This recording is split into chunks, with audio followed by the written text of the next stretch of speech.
Listen close now, children. Close as breath on cold morning air. What I'm fixin' to tell you ain't in no white man's history book, ain't written on no marble monument or museum wall.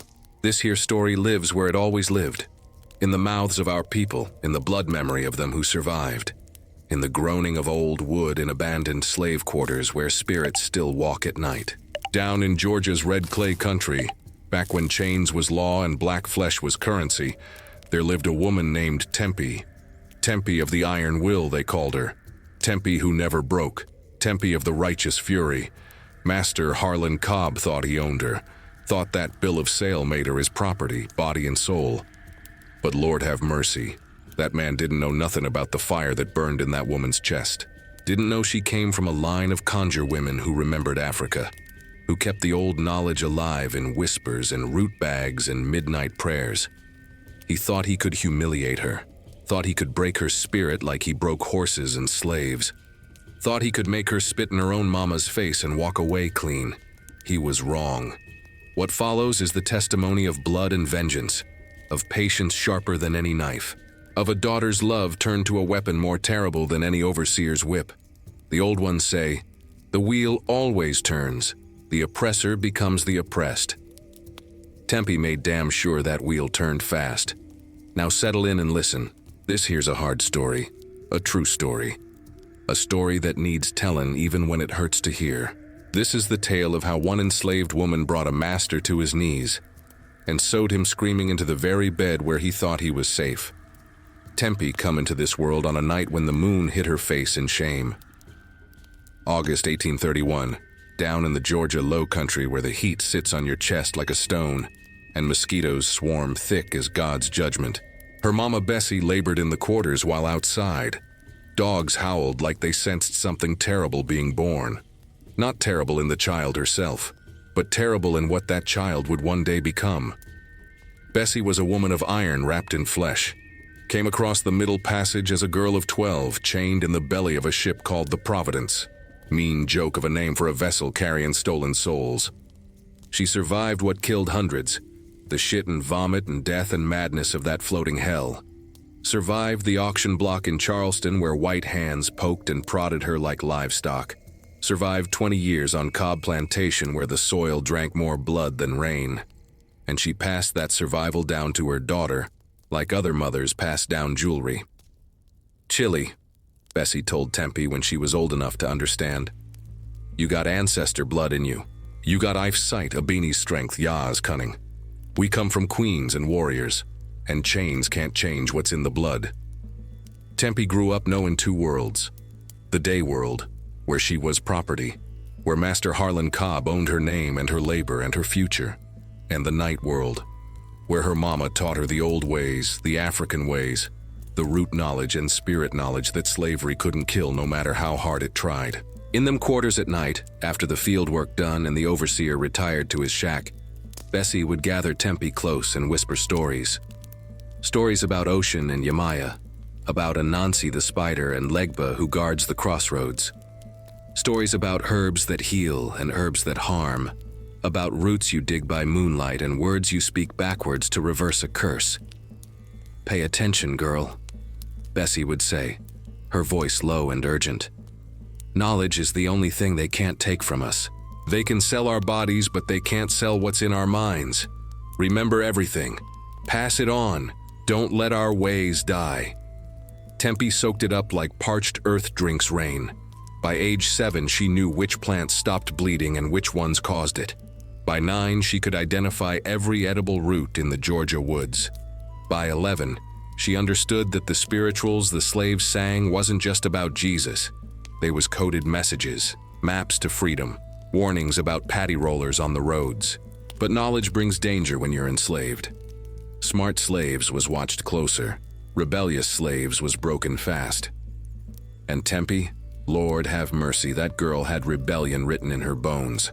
The Cobb Plantation sprawled across 2,000 acres of Georgia red clay, growing cotton and tobacco with the sweat of 140 enslaved souls. Master Harlan Cobb was a third-generation slaveholder, mean as a copperhead and twice as venomous. He prided himself on running a tight ship, which meant frequent whippings, scarce rations, and a whipping post in the yard that was never empty long. His overseer was a man named Briggs, poor white trash elevated to tyranny by the color of his skin. Briggs enjoyed his work too much, found pleasure in other people's pain. Slaves learned quick to avoid his attention, to keep their heads down and their eyes lowered when he passed. But Tempie couldn't help herself. Even as a child, she had a way of looking at white folks that made them uncomfortable. Not defiant exactly, but not submissive neither, just aware, like she was seeing through their skin to the rot underneath. Master Harlan noticed it first when Tempie was 12 years old, almost grown into womanhood, her body starting to show the curves that made plantation life even more dangerous for black girls. It was cotton picking season, September heat still brutal, and Tempie was working the fields with the other slaves. Harlan rode through on his horse, inspecting the work, when he saw Tempie straighten her back to wipe sweat from her face. For just a moment, their eyes met, and Tempie didn't look away, didn't drop her gaze like she was supposed to, just looked at him with them dark eyes that seemed to say, "I see you, I know what you are, and one day, you'll pay." Harlan felt it like a slap. This child, this property, had just challenged him without saying a word. Rage flooded through him hot and quick. "Briggs," he called out. "That girl there, she's shirking her duty. Teach her the meaning of respect." Briggs grinned, eager as always. "Yes, sir, Master Cobb." They took Tempie to the whipping post in front of all the other slaves. Lesson for everyone about what happens when you forget your place. Stripped her to the waist, tied her hands above her head, and Briggs drew back that leather strap soaked in salt water to make it sting worse. Bessie tried to run forward, but other slaves held her back, knowing interference would only make things worse. "Count 'em out," Briggs ordered Tempie. "You count each one and thank the master for his mercy." First lash split her skin like lightning through dark sky. "1," Tempie said, her voice steady as stone. "Thank you, master." Second lash, third, fourth, blood running down her back in rivulets. But Tempie didn't scream, didn't beg, just counted, her voice never wavering. Her eyes fixed on some distant point only she could see. By the 10th lash, Briggs was sweating harder than she was, frustrated that he couldn't break her. By the 15th, even Master Harlan looked uncomfortable, like he'd started something he wasn't sure how to finish. At 20 lashes, they cut her down. Tempie's back was hamburger meat, her shift soaked red, but when they released her hands, she stood on her own feet, refused to fall. She looked at Master Harlan one more time, and smiled. Just a small smile, barely there, but it said everything. "You ain't broke me. You never will." That night in the quarters, while Bessie tended her wounds with poultices of comfrey and plantain, Tempie lay on her stomach and made a promise to herself and to the ancestors. "I'm gonna make him pay. Don't know how yet, don't know when, but I swear on Ife's bones and Abini's memory and Yah's cunning, I'm gonna make that man suffer like he made us suffer. Gonna watch him beg. Gonna hear him scream. Gonna see fear in his eyes the way he's seen it in ours. This I swear." And the ancestors watching from the other side nodded their approval. Because sometimes vengeance ain't about hatred, it's about justice. And sometimes the only justice available is the kind you take with your own two hands. The scars on Tempie's back healed into raised keloids that she wore like warrior marks. Bessie traced them with gentle fingers each night, applying salves made from roots and rendered fat, whispering prayers in languages older than English, calling on Oshun for healing and Ogun for strength. "Your great-grandmother Ife had the sight," Bessie told her daughter as she worked. "Could see things before they happened, read the future in cowrie shells and chicken bones. Your grandmother Abini was a healer back in our homeland, knew every plant, every cure, every poison. And your great-great-grandmother Yah." Bessie's voice dropped lower. "They say she killed the overseer who tried to violate her, mixed nightshade in his rum and watched him die foaming at the mouth." Tempie listened, her back burning but her mind sharp as broken glass. "Tell me about the crossing, Mama. Tell me about the ship." Bessie went quiet for a long moment. This wasn't a story she shared often. Too much pain in it, too many ghosts. But she recognized something in her daughter's voice. A need to know. a need to understand the full weight of their suffering so she could properly measure out vengeance. "They packed us in the hold like firewood," Bessie began, her hands still working the salve into Tempie's wounds. "Chained wrist to ankle, ankle to wrist.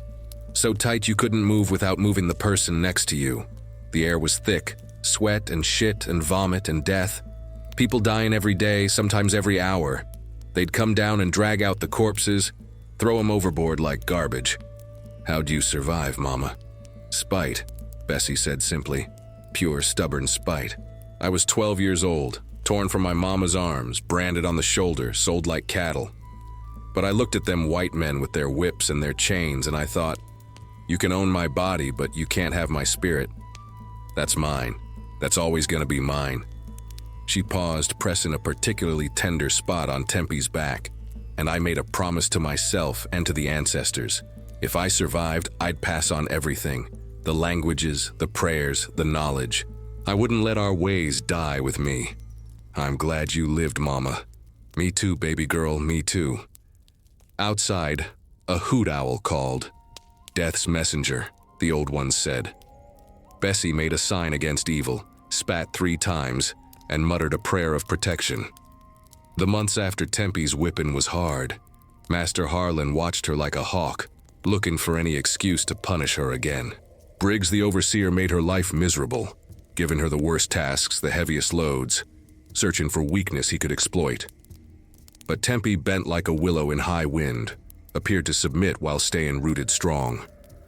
She kept her eyes down, her mouth shut, her manner meek. Played the role of broken slave so well that eventually they relaxed their watch. That was when she began to truly learn. There was an old woman in the quarters named Aunt Dinah, ancient as dirt, blind in one eye, but possessed of knowledge that made even Master Harlan nervous. Folks whispered she was a conjure woman, a root doctor who could cure sickness or cause it dependent on her mood. She lived alone in the smallest cabin, and most people avoided her out of fear and respect both. But Tempie sought her out. "Aunt Dinah," she said one twilight evening, standing respectful at the old woman's door. "My mama says you knew her grandmother back in the old country."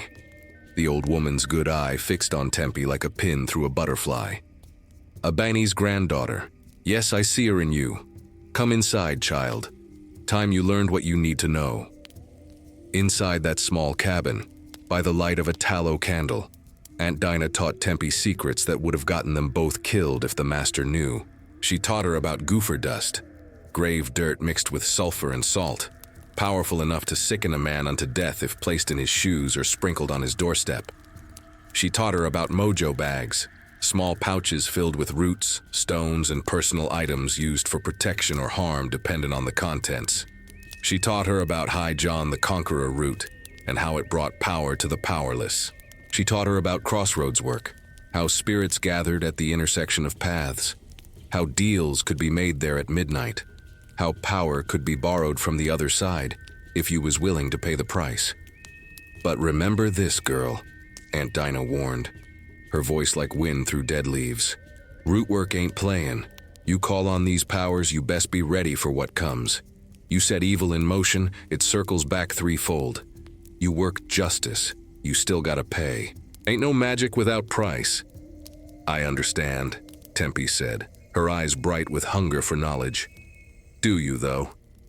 Aunt Dinah leaned close, her breath smelling of sassafras and secrets. "Revenge work is the darkest kind. It stains your soul.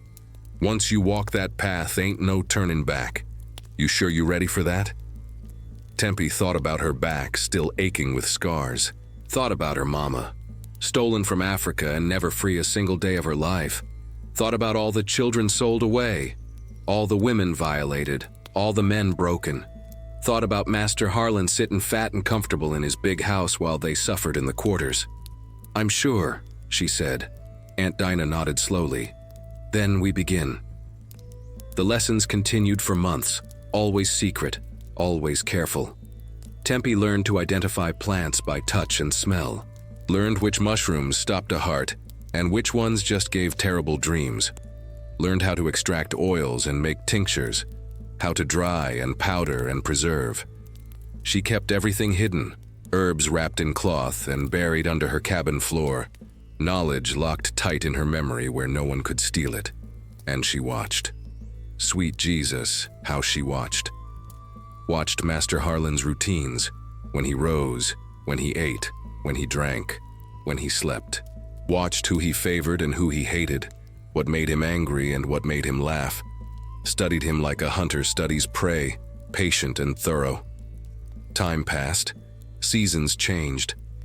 Tempie turned 13, then 14.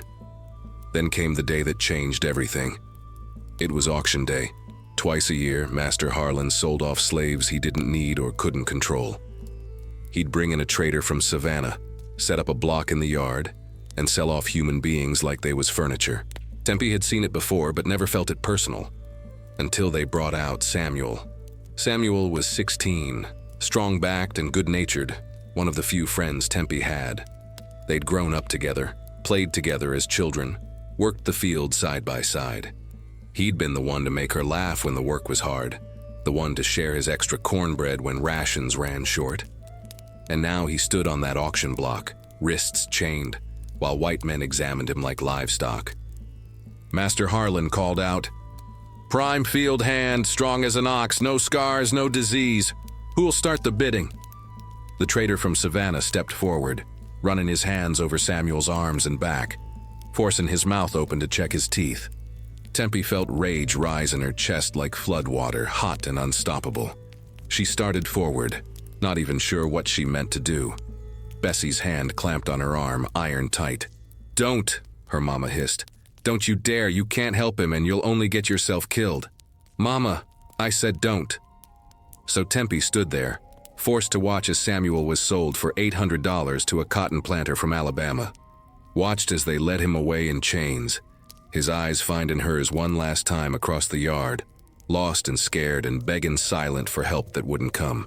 The trader loaded him into a wagon with 6 other slaves bound for the deep south, where the work was harder and the death rate higher, and you never saw home again. Samuel looked back one last time as the wagon pulled away, and Tempie's heart turned to stone. That night she couldn't sleep.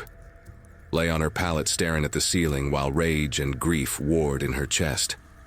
Around midnight, when the quarters was quiet except for snoring and the rustle of rats, she slipped outside. The moon was nearly full, hanging heavy and yellow like a bruised eye.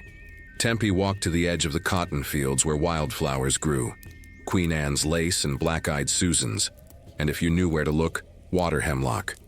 Water hemlock. Cicuta maculata. Aunt Dinah had shown her, warned her. Most poisonous plant in North America, the old woman had said. Looks like Queen Anne's lace but with purple streaks on the stem. Causes seizures, paralysis, death. And it's painful. Lord have mercy, it's painful. Tempie found a plant, identified it careful in the moonlight, and dug it up, root and all. Wrapped it in cloth and carried it back to the quarters like it was precious treasure. She buried it under her cabin floor, next to the other herbs and roots she'd been collecting. And she made a new promise to herself, to the ancestors, to Samuel, who was already gone and would probably die on some Alabama plantation before he turned 20. I can't save everyone, can't free us all, but I can make one of them pay, can make Master Harlan Cobb understand what it feels like to suffer, can show him that we ain't animals, ain't property. We're human beings with feelings and memories and the capacity for righteous rage. This, I swear. The moon watched, saying nothing, but Tempie felt the ancestors' approval like warm hands on her shoulders. The seeds of vengeance had been planted. Soon, not tomorrow, not next month, maybe not even next year, but soon, they would grow into something terrible and beautiful and absolutely necessary. Justice delayed ain't justice denied. Sometimes it's just justice gathering strength. Winter come hard that year of 1846. Frost killed half the tobacco crop before harvest. Cotton yields fell short, and Master Harlan's debts piled up like cordwood. When white men's fortunes suffer, black folks suffer worse. That's the way it always been. Harlan started cutting rations. Cornmeal got scarce. Salt pork became a memory, and slaves went to bed with bellies growing louder than the night insects. Children cried from hunger. Old folks got weak, and the work, Lord have mercy, the work got harder. Briggs the overseer prowled the fields like a rabid dog, his whip cracking constant as he pushed slaves past their limits. "Master says produce more with less," he'd shout. "Y'all been eating his food and sleeping in his quarters for free long enough. Time to earn your keep." Free, like they had a choice, like they wasn't property worked to death for white men's profit. Tempie was 15 now, her body lean and strong from field work, her mind sharp as a skinning knife. She watched Briggs with careful eyes, memorizing his patterns, his weaknesses. The man drank heavy, corn whiskey bought cheap from poor whites who ran stills in the woods. By afternoon, his breath smelled like a distillery and his judgment got worse. That's when accidents happened, when his whip cut deeper than intended, when his fists flew freer. One December morning, frozen ground hard as iron under their feet, a woman named Ruth collapsed in the cotton field. She was carrying, 6 months gone with child, and the combination of hunger and cold and endless labor finally broke her body. She fell between the rows, moaning soft, her hands pressed to her swollen belly. Briggs rode over on his horse, looked down at her with disgust. "Get up, Ruth, ain't time for laziness." "Sir, I can't, the baby." "I don't give a damn about no baby. Master Harlan needs this cotton picked. Now get your black ass up before I drag you up." Ruth tried. Sweet Jesus, she tried, pushed herself to hands and knees, shaken like a leaf in high wind. But her strength was gone, used up, nothing left to give. Briggs dismounted, his face red with rage. "Fine. You want to act like a mule? I'll treat you like a mule." He drew back his whip. Tempie moved without thinking, dropped her cotton sack and ran, putting herself between Briggs and Ruth before the lash could fall. "Please, Mr. Briggs," she said, her voice steady despite the fear hammering in her chest. "She's with child, sir. Let me help her back to the quarters. I'll work double to make up what she can't do." Briggs stared at her, his whip still raised. For a moment, the whole field went silent, every slave holding their breath, waiting to see what would happen. Then Briggs smiled. Not a kind smile. A smile like a snake before it strikes. "Well, well. Little Tempie thinks she's in charge now. Thinks she can tell me what to do." He lowered his whip, but his hand moved to the pistol at his belt. "You forget your place, girl." "No, sir. Just asking mercy for a sick woman." "Mercy." He tasted the word like it was poison. "You want mercy, then you can take her punishment. 10 lashes. Right here, right now, in front of everybody. Show 'em what happens when you interfere." Behind Tempie, Ruth sobbed. "No, please don't." But Tempie had already made her choice. "Yes, sir, I'll take it." They tied her to the whipping post, same one where she'd been tied 3 years before. Stripped her shift down to the waist, exposing the old scars that decorated her back like a road map of pain. Bessie was working in the far field, but somebody ran to tell her. She came running, her head wrap flying behind her. And when she saw her daughter tied to that post, she let out a cry that could have woke the dead. "No, not again. Please, Mr. Briggs, take me instead." "Whip me," Briggs laughed. "Now where's the lesson in that? No, this here's about teaching young Tempie that kindness is a luxury slaves can't afford." He raised the whip. Bessie tried to run forward, but 2 male slaves held her back, gentle but firm, knowing that her interference would only make things worse for everyone. The first lash fell. Tempie bit down on the inside of her cheek till she tasted blood, refusing to scream. Her old scars split open, wounds on top of wounds. Pain so sharp it was like being burned and frozen at the same time. "Count 'em out," Briggs ordered. "1," Tempie said through gritted teeth. Second lash, third, fourth, blood running down her back, soaking into the waistband of her skirt. Bessie was wailing now, a sound that came from somewhere deep in her soul, the sound of a mother watching her child suffer and being powerless to stop it. 5, 6, 7. By the 8th lash, Tempie's vision started to blur. By the 9th, her knees buckled, but the ropes held her upright. By the 10th, she could barely whisper the count. When they cut her down, she collapsed into her mama's arms. Bessie caught her, held her, both of them crying now, great heaving sobs that shook their whole bodies. "Why? Bessie whispered into her daughter's hair. "Why'd you do it? Why'd you put yourself in front of that whip?" "Because Ruth's baby deserves a chance," Tempie said, her voice barely audible. "Because we gotta protect each other when we can. Because—" She lifted her head, looked her mama in the eyes. "Because if we don't hold on to our humanity, they win. They break us completely." Bessie understood then. Saw in her daughter's eyes the same fire that had burned in her own grandmother, the same determination that had carried them across the Middle Passage and through 2 centuries of bondage. This child wasn't just surviving, she was resisting. Every breath, every heartbeat, every act of defiance, small or large, was resistance. They carried Tempie back to the quarters. Ruth came too, leaning heavy on another woman's shoulder, her face wet with tears of gratitude and guilt both. That night, while Bessie tended Tempie's wounds with hands that shook, Ruth came to their cabin. She knelt beside Tempie's pallet and took her hand. "Thank you," Ruth whispered. "You saved my baby's life today. I'll never forget it. Never." "We're kin," Tempie said simply. "All of us here. Blood kin or not, we're family. Gotta look out for each other." After Ruth left, Bessie finished bandaging Tempie's back and sat quiet for a long moment. "Your grandmother Abini used to say, 'The master's power is an illusion. They got the whips and the chains, but we got something they can't touch. We got each other. Long as we stand together, they ain't really one.'" "Mama," Tempie said, staring at the cabin ceiling, "I'm gonna kill him." Bessie went still. "Who?" "Master Harlan.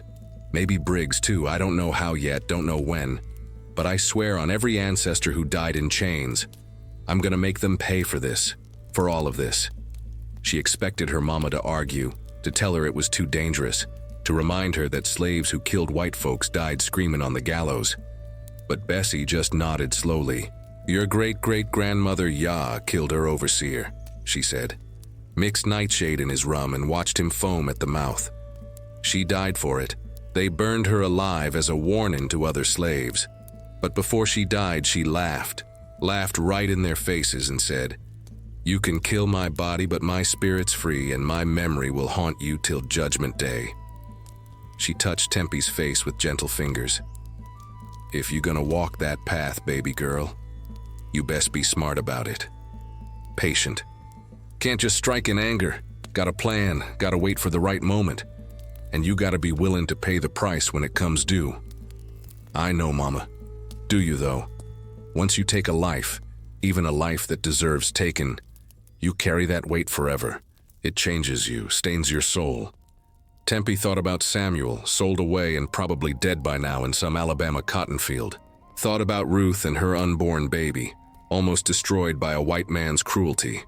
Thought about every child stolen, every woman violated, every man broken on the whipping post. "My soul's already stained," she said. "We all stained just by surviving this hell. Least I can make sure some of them who put us here get what's coming." Outside, an owl hooted, Death's messenger making his rounds.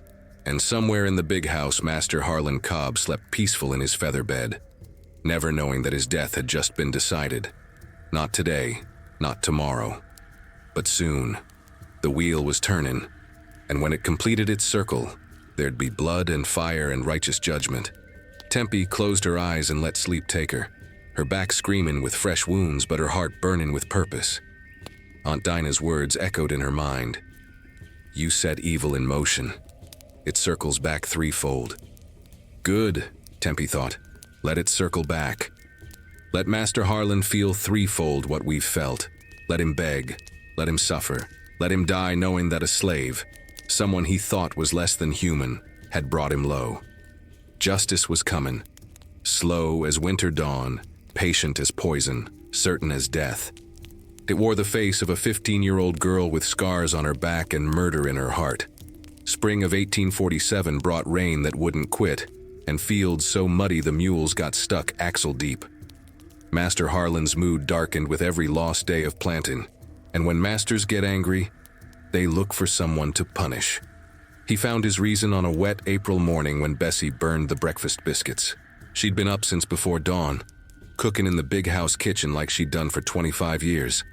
But she was tired, bone-deep tired from nursing Tempie's wounds and working double shifts to make up for slaves sold off to pay Harlan's debts. Her hands shook as she pulled the pan from the oven, and the biscuits came out black on the bottom. Master Harlan took one look at his plate and threw it against the wall. China shattered. Biscuits exploded into crumbs, and his face went purple with rage. "You stupid, worthless nigger," he screamed. "Can't even bake biscuits proper after all these years? What the hell am I paying good money to feed you for?" Bessie kept her eyes down, her hands clasped in front of her. "I'm sorry, Master. I'll make fresh ones right away." "Sorry? Sorry?" He stood up so fast his chair fell backwards. "You think sorry puts food on my table? You think sorry keeps this plantation running?" He grabbed her by the arm, rough, fingers digging in hard enough to bruise. "I got a mind to sell you. Old as you are, you still might fetch something from a farmer needing cheap labor." Fear lanced through Bessie's heart. Not fear for herself. She'd made peace with whatever fate had in store. But fear for Tempie. If Bessie got sold away, her daughter would lose the only family she had left, the only person who carried the knowledge and the stories and the strength she needed to survive. "Please, Master Harlan," Bessie said quietly. "I'll do better, I promise." But Harlan was in a mood for cruelty that day.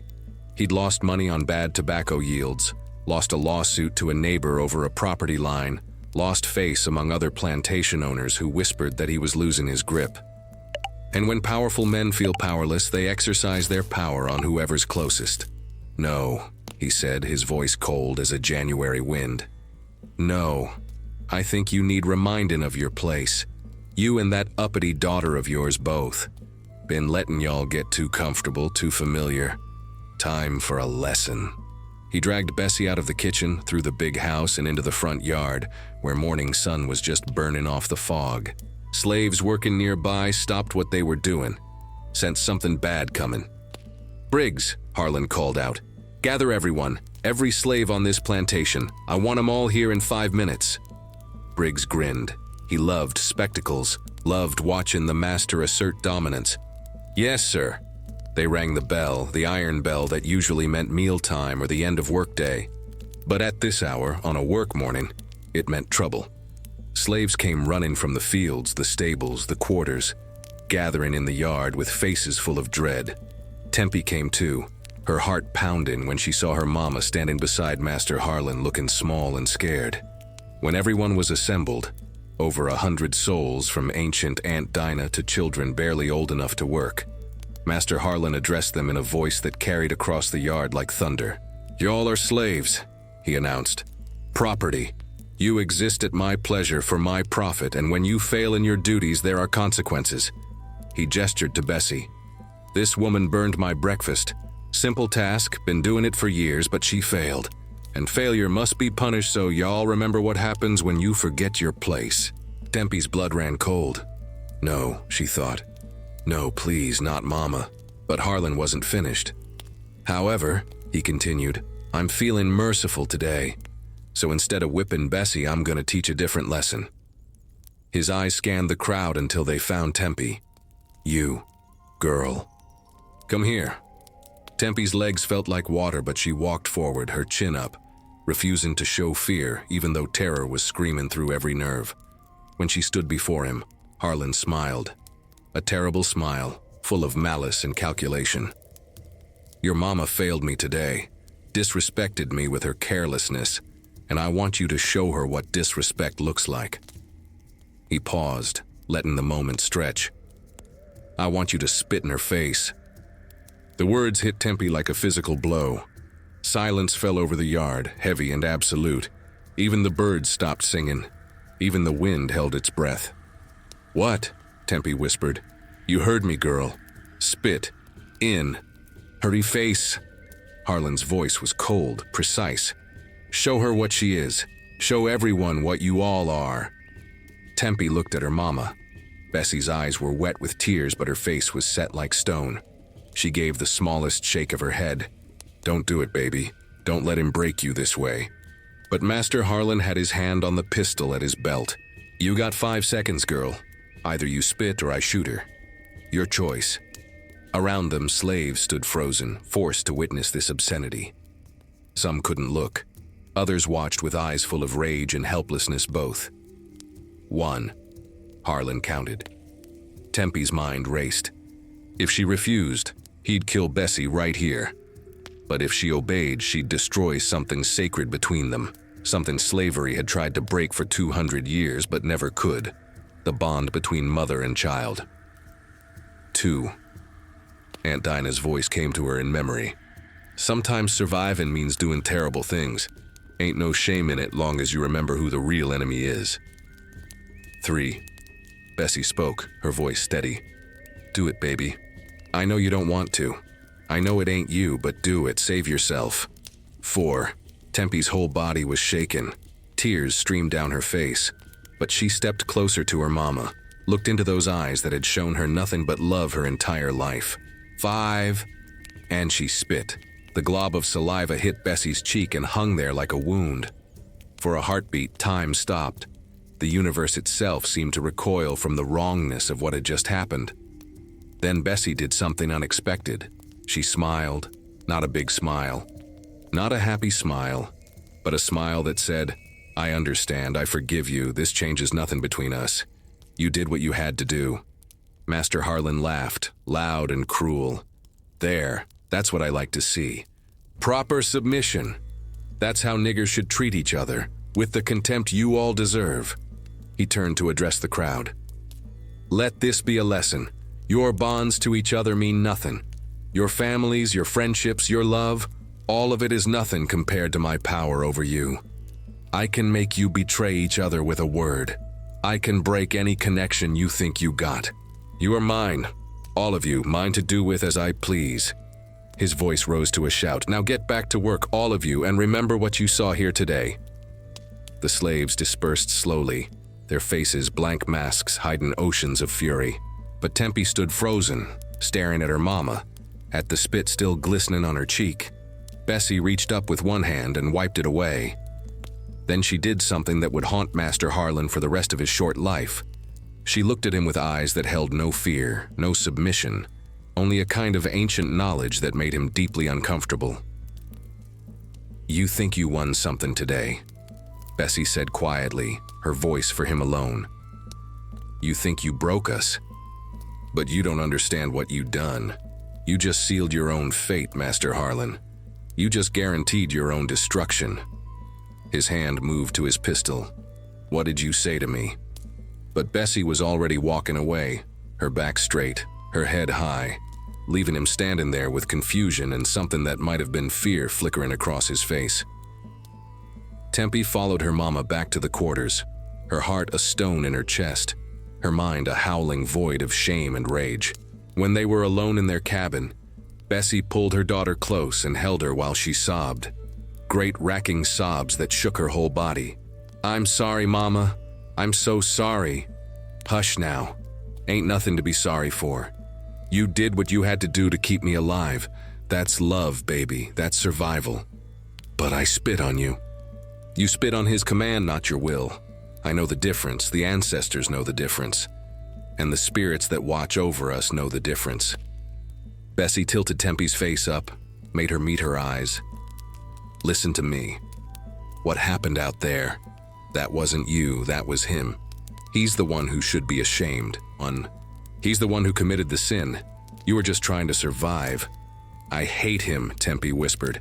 "I hate him so much I can taste it." "Good. Hold on to that hate. Let it burn inside you like a coal that never dies. Because one day, not today, not tomorrow, but one day, you're gonna use that hate to fuel the fire that burns him down." Bessie reached under her pallet and pulled out a small cloth bag. Inside was a piece of root, twisted and dark, shaped almost like a human figure. "Hi, John the Conqueror," she said. "Root of power, root of victory for the oppressed. I've been saving this for 20 years, waiting for the right time." She pressed it into Tempie's hand. "It's yours now. When the time comes to act, when you're ready to strike back, this root will give you the strength and the cunning you need. Carry it close to your heart. Let it remind you that the powerless can still conquer. Tempie closed her fingers around the root, feeling its strange warmth, its weight that seemed greater than mere wood should have. That night she lay awake long after Bessie fell asleep. The humiliation in the yard played over and over in her mind, not just her own shame, but the look on Master Harlan's face. The pleasure he took in forcing her to betray her own mama. The certainty in his voice when he declared his power over them all. And Tempie made a decision. She would kill him. Not someday, not eventually, soon. She would plan it careful, execute it perfect, and make sure he understood, in his final moments, that the girl he'd humiliated had become his destroyer. She would sew him into his bed, alive, screaming. And she would watch him die slowly, unable to move, drowning in his own fear the way slaves drowned in despair every single day. The method came to her like a vision, clear and terrible, needles and thread, his body pinned like a butterfly in a collection, his voice muffled by cloth as he begged for mercy that would never come. Yes, she thought. Yes, that's how it'll be. Outside, thunder rumbled in the distance. Storm coming. And in the big house, Master Harlan Cobb slept peaceful, never knowing that the wheel of justice had just turned another notch, never knowing that the girl he'd broken today would be the woman who destroyed him tomorrow. The ancestors watched.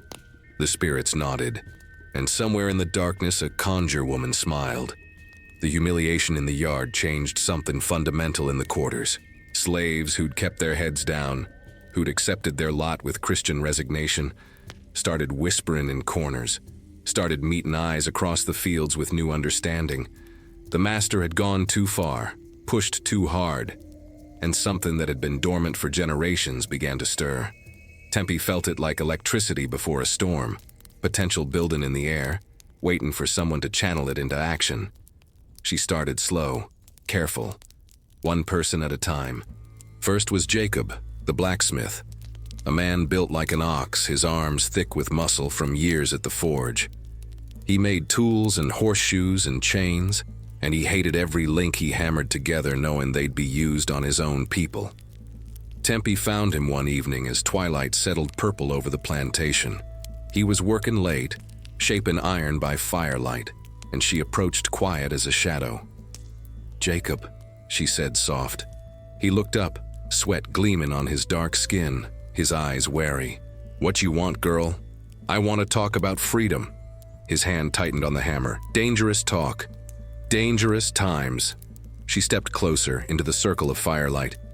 "You got a wife sold away 3 years back. Twin boys sold before they could walk. You've been here 16 years and what you got to show for it. Scars and grief and chains you made with your own hands." Jacob's jaw clenched. "What you proposing?" "Justice. Revenge. Call it what you want. But I'm planning something, and I need strong people who ain't afraid to act." "Act how?" Tempie glanced around, making sure they were alone. "Can't tell you everything yet, but when the time comes I'm gonna need weapons. Small ones. Knives, needles, sharp things that can be hidden. Can you make them without Briggs noticing?" Jacob studied her for a long moment. This girl, barely 16 years old, stood before him talking about rebellion like it was a recipe for cornbread. Most folks her age was still scared of shadows, but Tempie had something else in her eyes, something ancient and fierce. "What happened in that yard," he said slowly. "That was evil, pure evil. Master Harlan crossed a line that day. He did, and he's gonna pay for it." Jacob nodded. "I can make what you need, but Tempie, if this goes wrong, we all die, you understand that?" "I understand, but we're dying anyway. Slow or fast, working ourselves to death or sold away from everything we love. Least this way, we die fighting. When you need the tools, I'll let you know soon." She left him there, the forge fire cast in long shadows, and moved on to her next recruit. Aunt Dinah was easier to convince. The old conjure woman had been waiting for someone to light the spark of rebellion her whole life. When Tempie came to her cabin that night, Dinah was already brewing something dark and bitter smelling over her fire. You ready to walk the path? Dinah asked without preamble. Yes, ma'am. You know what it costs? My soul, maybe. But I figure my soul's already damned just by surviving this hell. Dinah cackled, a sound like dry leaves blowing over graves. Smart girl. Your grandmother Abini would be proud. She ladled some of the brew into a clay cup. Drink this. It'll strengthen your resolve, sharpen your mind, and open doors in the spirit world. Tempie drank. The liquid burned going down, tasted like earth and metal and something nameless. Her vision swam for a moment, then cleared sharper than before. She could see things in the firelight, shapes and shadows that might have been smoke or might have been something else. The spirits are watching you, Dinah said. They approve, but they warn. Betrayal walks among you. Someone close will turn against you when fear outweighs courage. Who? Can't say. The spirits don't give names, just warnings. You'll have to be vigilant, trust nobody completely. Tempie filed that information away like a blade to be used later. I need more than warnings, Aunt Dinah. I need weapons. Spiritual weapons. Things that'll make a man suffer slow. The old woman's good eye gleamed. You talking about death work, the darkest kind of conjure. I am. Then listen close. For the next 2 hours, Aunt Dinah taught Tempie secrets that would make a preacher weep. How to make gopher dust potent enough to sicken a man unto death. How to craft a mojo bag that would bring nightmares and wasting sickness. How to work a candle spell that burned away health and sanity both. But most importantly, she taught her about patience. Poison work takes time, Dinah explained. Can't just dump hemlock in his coffee and expect him to die quick. That brings investigation, brings suspicion. No, you gotta work slow. Little doses over weeks or months. Make it look like natural sickness. Make the white doctor scratch his head and talk about bad humors and weak constitution. How long? Depends on what you use and how strong he is. Could be 3 months, could be 9. But the beauty of slow poison is it gives him time to suffer. Time to waste away. Time to know fear like we know fear every day. Tempie absorbed every word, every detail, storing it all in her sharp memory. Over the next weeks, she recruited others.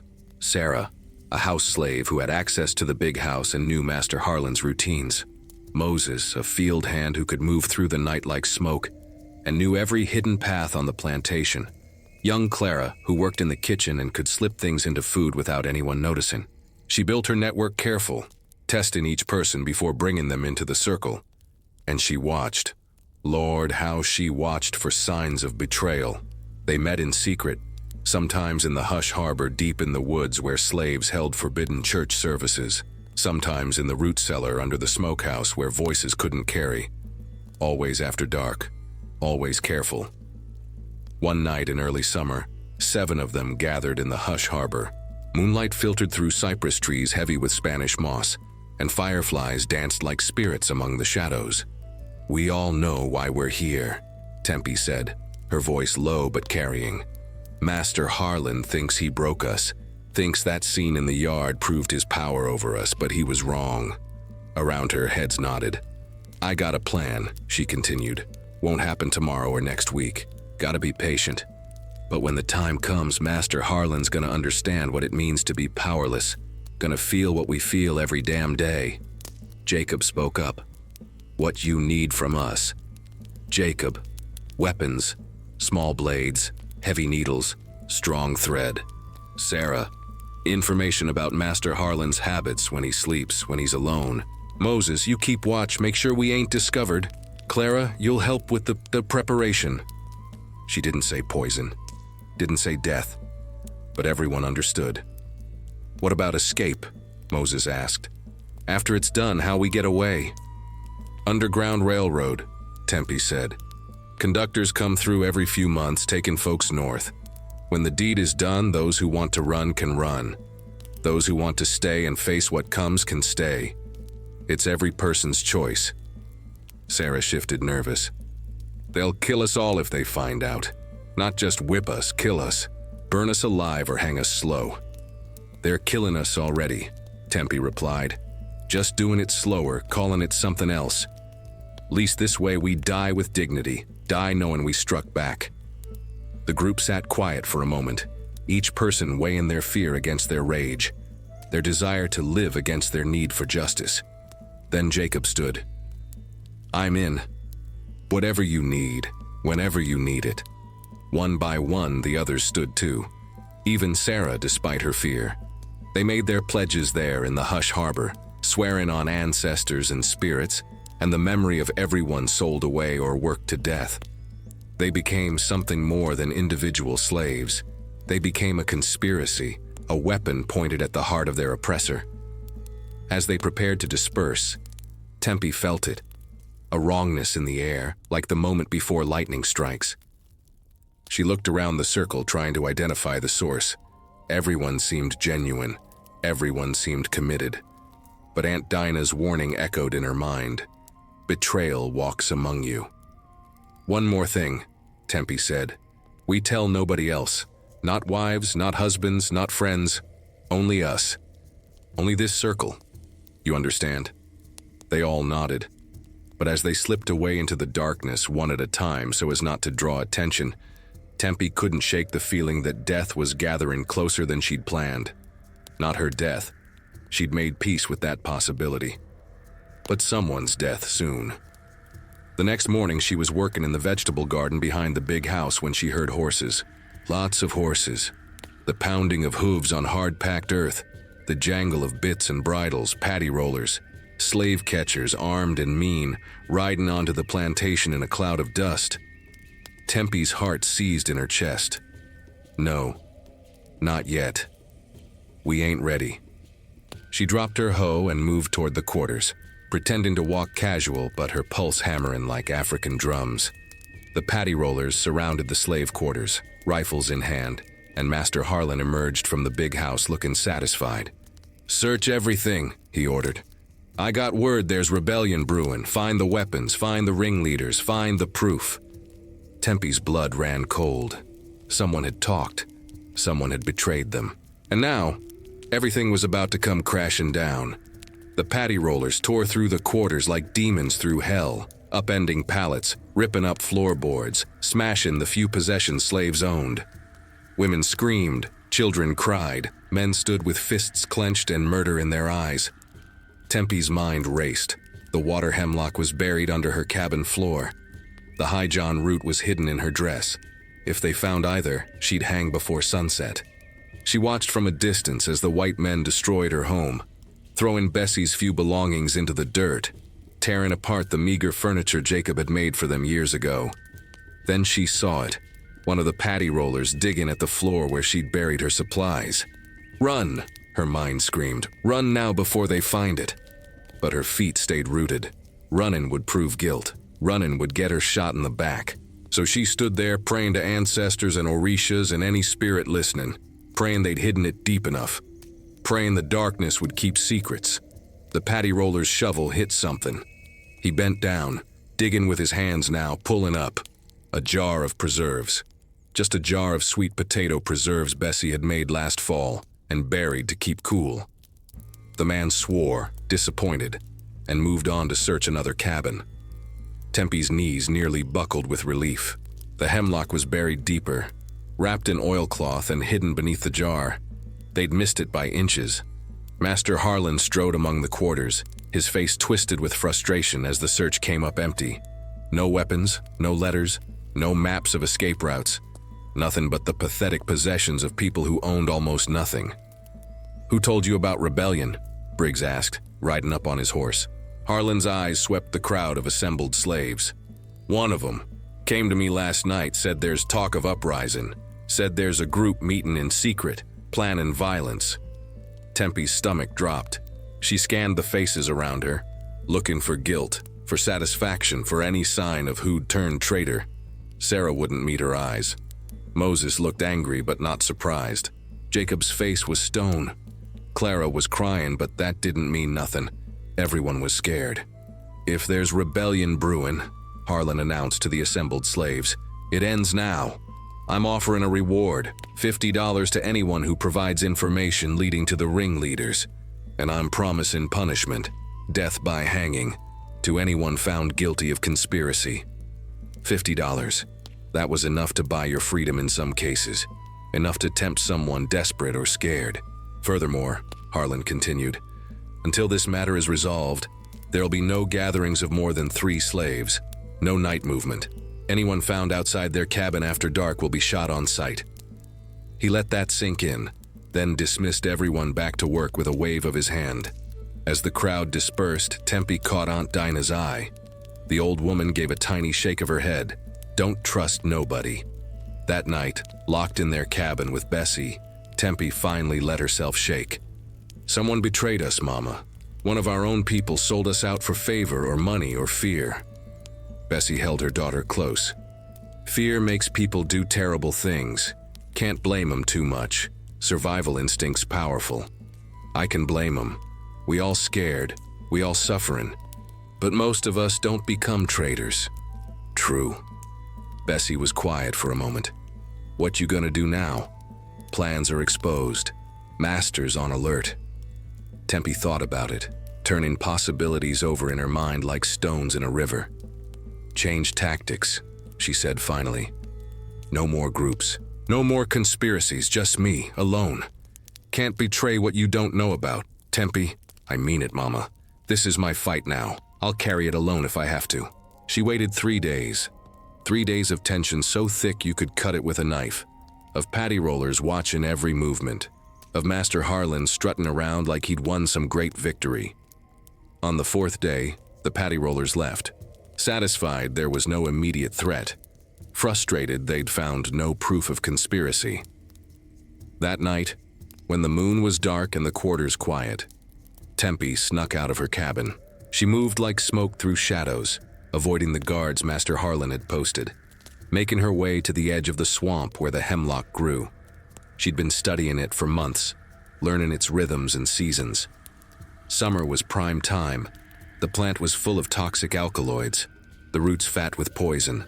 She dug up 3 plants, working by feel more than sight, wrapping each one careful in oilcloth to keep the sap from touching her skin.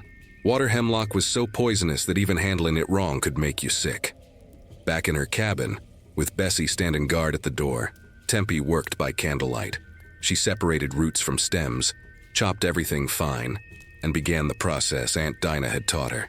Extracting the essence, concentrating the poison, turning deadly plant into deadlier weapon. The smell was earthy and wrong, like something that belonged underground in the realm of the dead. "This'll kill him?" Bessie asked, watching her daughter work with hands that never trembled. Slow, painful. He'll waste away over months, suffering every day while doctors scratch their heads and call it consumption or bad blood or God's judgment. Good, Bessie said simply. By dawn, Tempie had 3 vials of concentrated hemlock extract, clear as water, deadly as sin. 1 drop would cause numbness and nausea. 5 drops would cause seizures. 20 drops would cause paralysis and death. She hid them in different places, 1 in the hem of her dress, 1 buried under the cabin, 1 given to Aunt Dinah for safekeeping. Now she just needed opportunity, access to Master Harlan's food or drink, a moment alone in the big house, a chance to begin the slow work of justice. It came sooner than expected.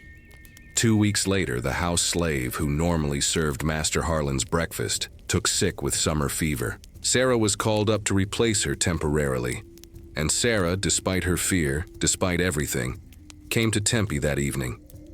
"I can do it," Sarah whispered, her eyes red from crying. "I wasn't the one who betrayed you. I swear on my dead mama's grave I wasn't. And I can prove it now. I can put whatever you need in his food." Tempie studied her. Could be a trap.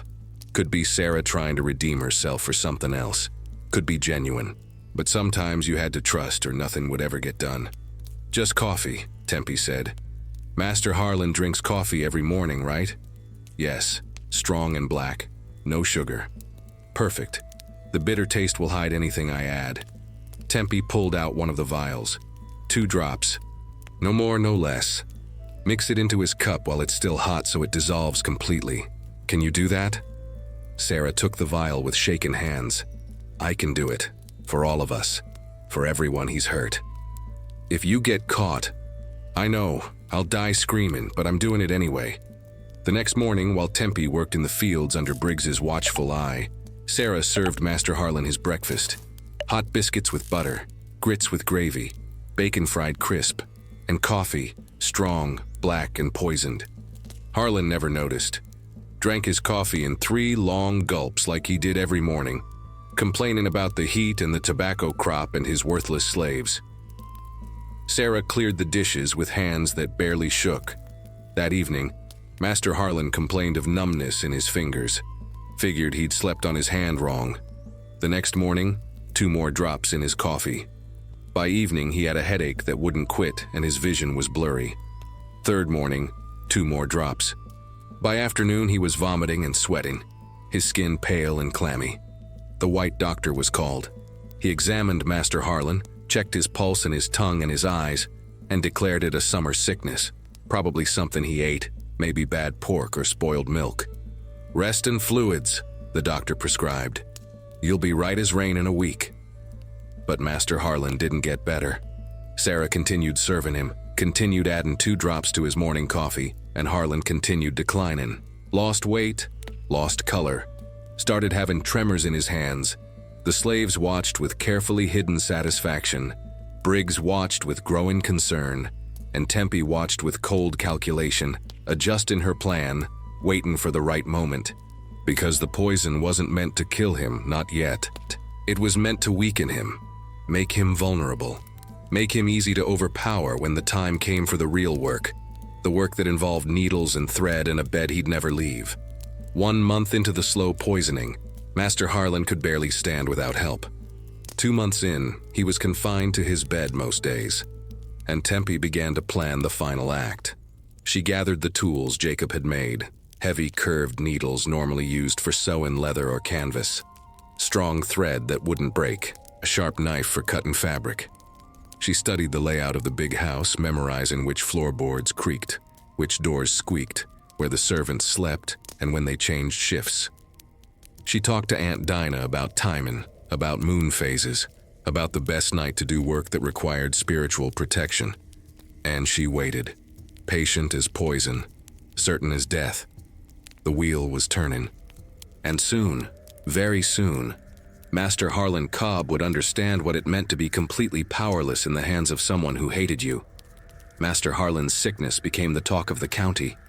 White folks whispered about curses and bad luck, wondered if God was finally punishing the man for his cruelty. Black folks whispered too, but their whispers carried hope instead of concern. Tempie kept her head down and her eyes sharp. 2 months of careful poisoning had left Harlan weak as a newborn kitten, but alive. Alive enough to suffer, alive enough to know fear, and soon, very soon, alive enough to understand exactly who had brought him low. She needed allies for what came next, but the betrayal still stung like salt in a wound.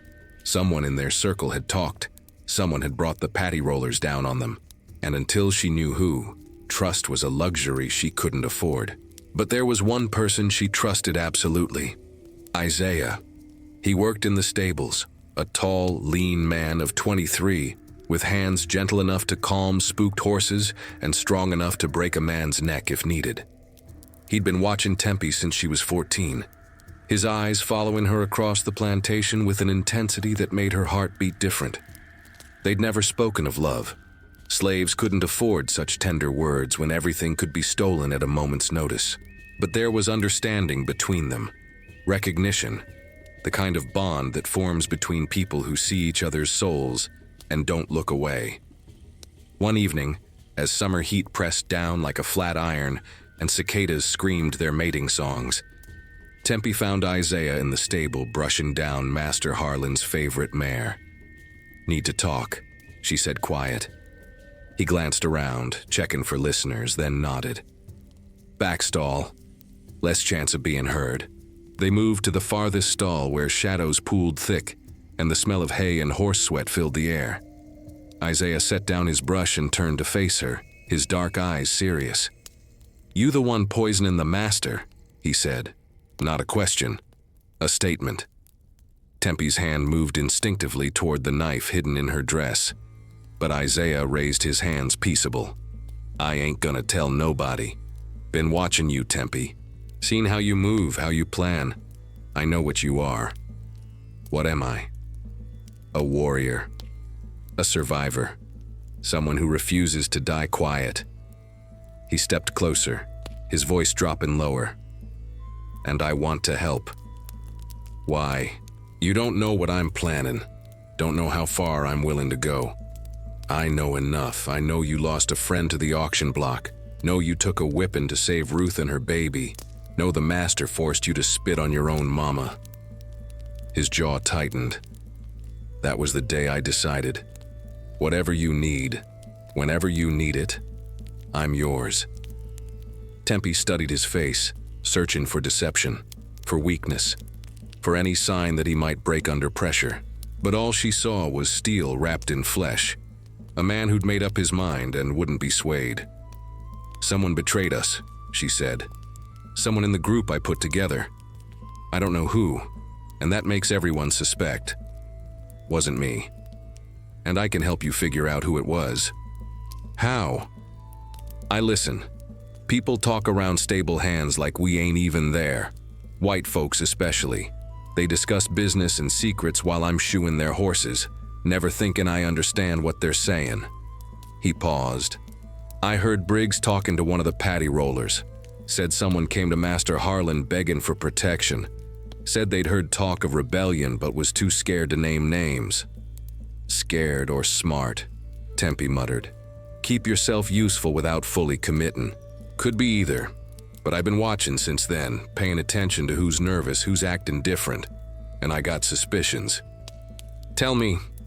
Isaiah hesitated, then spoke careful. Clara been awful friendly with Briggs lately, laughing at his jokes, bringing him extra food from the kitchen.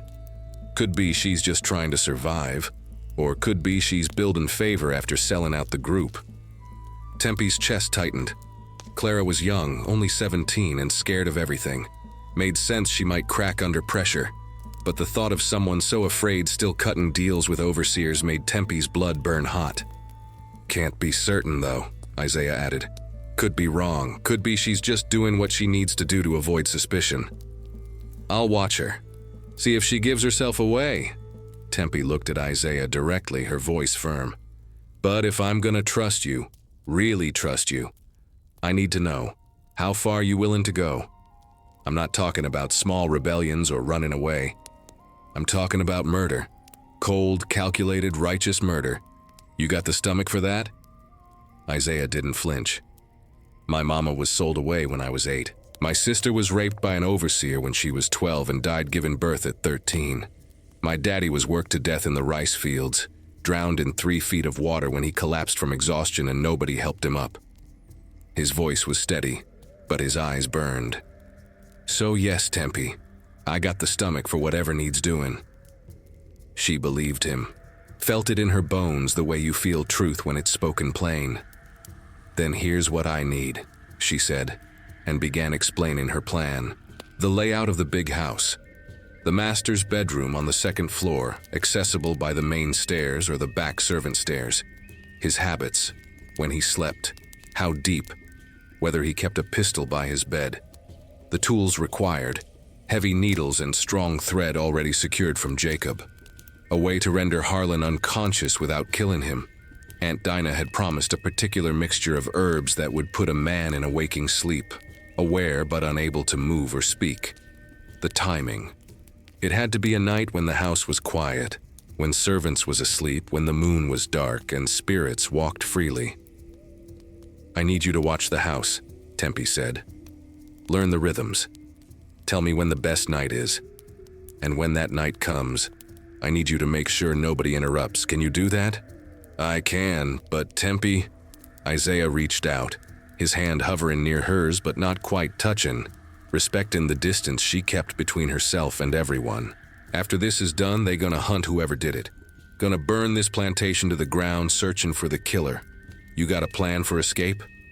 Underground railroad. Conductors come through every few months. When the deed is done, I run north. Let me come with you. The offer hung in the air between them, heavy with implications. Running together meant more than just shared danger. It meant shared future, shared life, shared everything. Tempie wanted to say yes, wanted it so bad her chest ached. But she'd learned long ago that wanting something and being able to have it was two different things entirely. "Ask me again after it's done," she said quietly. "After I know I can live with what I've become, then maybe we'll talk about futures and freedom and all the things slaves ain't supposed to dream about." Isaiah nodded, understanding. Fair enough. They made their plans over the next weeks, meeting in stolen moments, always careful, always watchful. Isaiah mapped the big house's rhythms like a hunter maps prey trails. Tempie gathered her final supplies, tested her nerve, prepared her spirit. And she watched Clara. The girl was definitely nervous, jumpy as a rabbit in fox territory. But nervous could mean guilty or just scared. Hard to tell which. Then came the night that settled it. Tempie was walking back from the privy late one evening when she heard voices, low and urgent, coming from behind the smokehouse. She crept closer, staying in shadows, and recognized Clara's voice. "I told you everything I knew," Clara was saying, her words coming fast and desperate. "I came to you soon as I heard the talk. That should count for something." "It counts for you not being whipped," Briggs replied, his voice cold. "But don't expect no special treatment beyond that. You did what any smart slave would do, protected yourself. But you said if I helped you, you'd make sure I got easier work, that you'd..." "I said I'd consider it. And I have. Answer is no. Now get back to the quarters before someone sees you out here." Tempie heard footsteps walking away, Briggs heading toward his cabin. Then she heard sobbing, Clara crying soft and broken. So there it was. Confirmation. Clara had been the betrayer, motivated by fear and false promises of better treatment. Tempie's first instinct was rage. Wanted to step out of the shadows and confront the girl, make her understand what her cowardice had cost. But rage was a luxury she couldn't afford. Rage made you stupid, made you act without thinking. So instead she waited until Clara stopped crying and headed back to the quarters. Then Tempie followed at a distance, her mind turning over possibilities. Clara was weak, scared, but that didn't make her evil, just human. And humans under pressure did terrible things to survive. Tempie could kill her. Easy enough, bit of poison, an accident in the dark, problem solved. But killing Clara wouldn't undo the betrayal, wouldn't change what had happened. And there was something else. Something Bessie had taught her long ago. Save your violence for those who truly deserve it. Don't waste it on people who's just trying to survive same as you. Clara deserved consequences, but not death. So Tempie made a different decision. The next day, she found Clara working in the kitchen garden and sat down beside her, casual as anything. Clara jumped like she'd been shot. "Tempie, I didn't hear you coming." "I know what you did," Tempie said quiet, pulling weeds while she talked. "I know you went to Master Harlan, told him about the meetings." Clara's face went white. "I know I wouldn't. Don't lie. I heard you talking to Briggs last night, heard you begging for the reward he promised and didn't deliver." Tears started rolling down Clara's face. "I was scared. They said they'd kill us all if they found out. I thought if I told them a little bit, just enough to seem helpful, they'd leave us alone and I could what? Save yourself while the rest of us burned? I'm sorry, I'm so sorry, I didn't know what else to do." Tempie looked at this girl, barely 17, already broken by a system designed to break everyone, and felt something other than rage. Pity, maybe. Or just exhausted recognition that they were all victims in different ways. "Here's what's gonna happen," Tempie said. "You're gonna keep your mouth shut from now on. Gonna forget you ever heard anything about rebellions or plans or anything else. And you're gonna stay far away from Briggs and Master Harlan and anyone else offering favors for information. Understand?" Clara nodded frantically. Yes, I promise. Because if you betray anyone again, me or anyone else, it won't be the Master or Briggs you gotta worry about. It'll be me. And I promise you, Clara, what I'll do will make a whipping seem like mercy." The girl believed her. Tempie could see it in her eyes, genuine terror mixed with relief that she wasn't being killed right then and there. "Now go. And remember, silence keeps you alive." Clara ran. That night, Tempie told Isaiah what she'd learned and what she'd decided. "You sure you should have let her live?" he asked. No. But I'm sure I don't want to become the kind of person who kills out of convenience instead of necessity.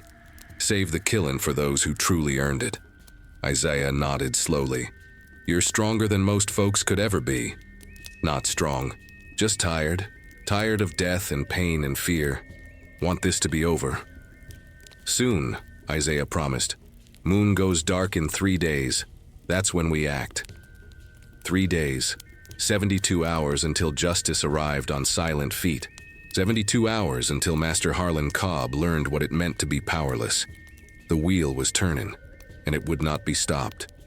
The night before the dark moon, Tempie couldn't sleep. Lay on her pallet staring at the cabin ceiling while her mind ran through every detail of the plan, searching for weaknesses, for things she'd missed, for ways it could all go wrong. Beside her, Bessie breathed steady in sleep, exhausted from a day of labor. But even in rest, her mama's hand reached out, touching Tempie's shoulder like she was checking to make sure her daughter was still there, still real, still alive. Tempie covered that hand with her own, memorizing the feel of it. If tomorrow night went wrong, this might be the last time she felt her mama's touch. The last time they shared space in this tiny cabin that had been their whole world for 16 years. You awake, baby girl? Bessie's voice came soft through the darkness. Yeah, Mama, can't quiet my mind. Bessie rolled over, her eyes catching what little moonlight came through the cracks in the walls. Tomorrow's the night. How'd you know? I'm your mama, I know. She was quiet for a moment. You sure about this? Once it's done, can't be undone. You gonna carry that weight the rest of your life. I know. But I'm gonna carry the weight of not acting too if I don't do this. Gonna carry the shame of letting him live after everything he'd done to us, to you, to all of us. Tempie turned to face her mama. At least this way, the weight I carry is my choice, my action, not just passive suffering. Bessie reached out, traced the scars on Tempie's back through her thin shift. Your great-great-grandmother Ya said something before they burned her. Said, better to die on your feet as a warrior than live on your knees as a coward? You remind me of her. You think the ancestors approve? I think the ancestors understand. Ain't about approval, it's about necessity. About justice in a world that don't offer it to folks like us.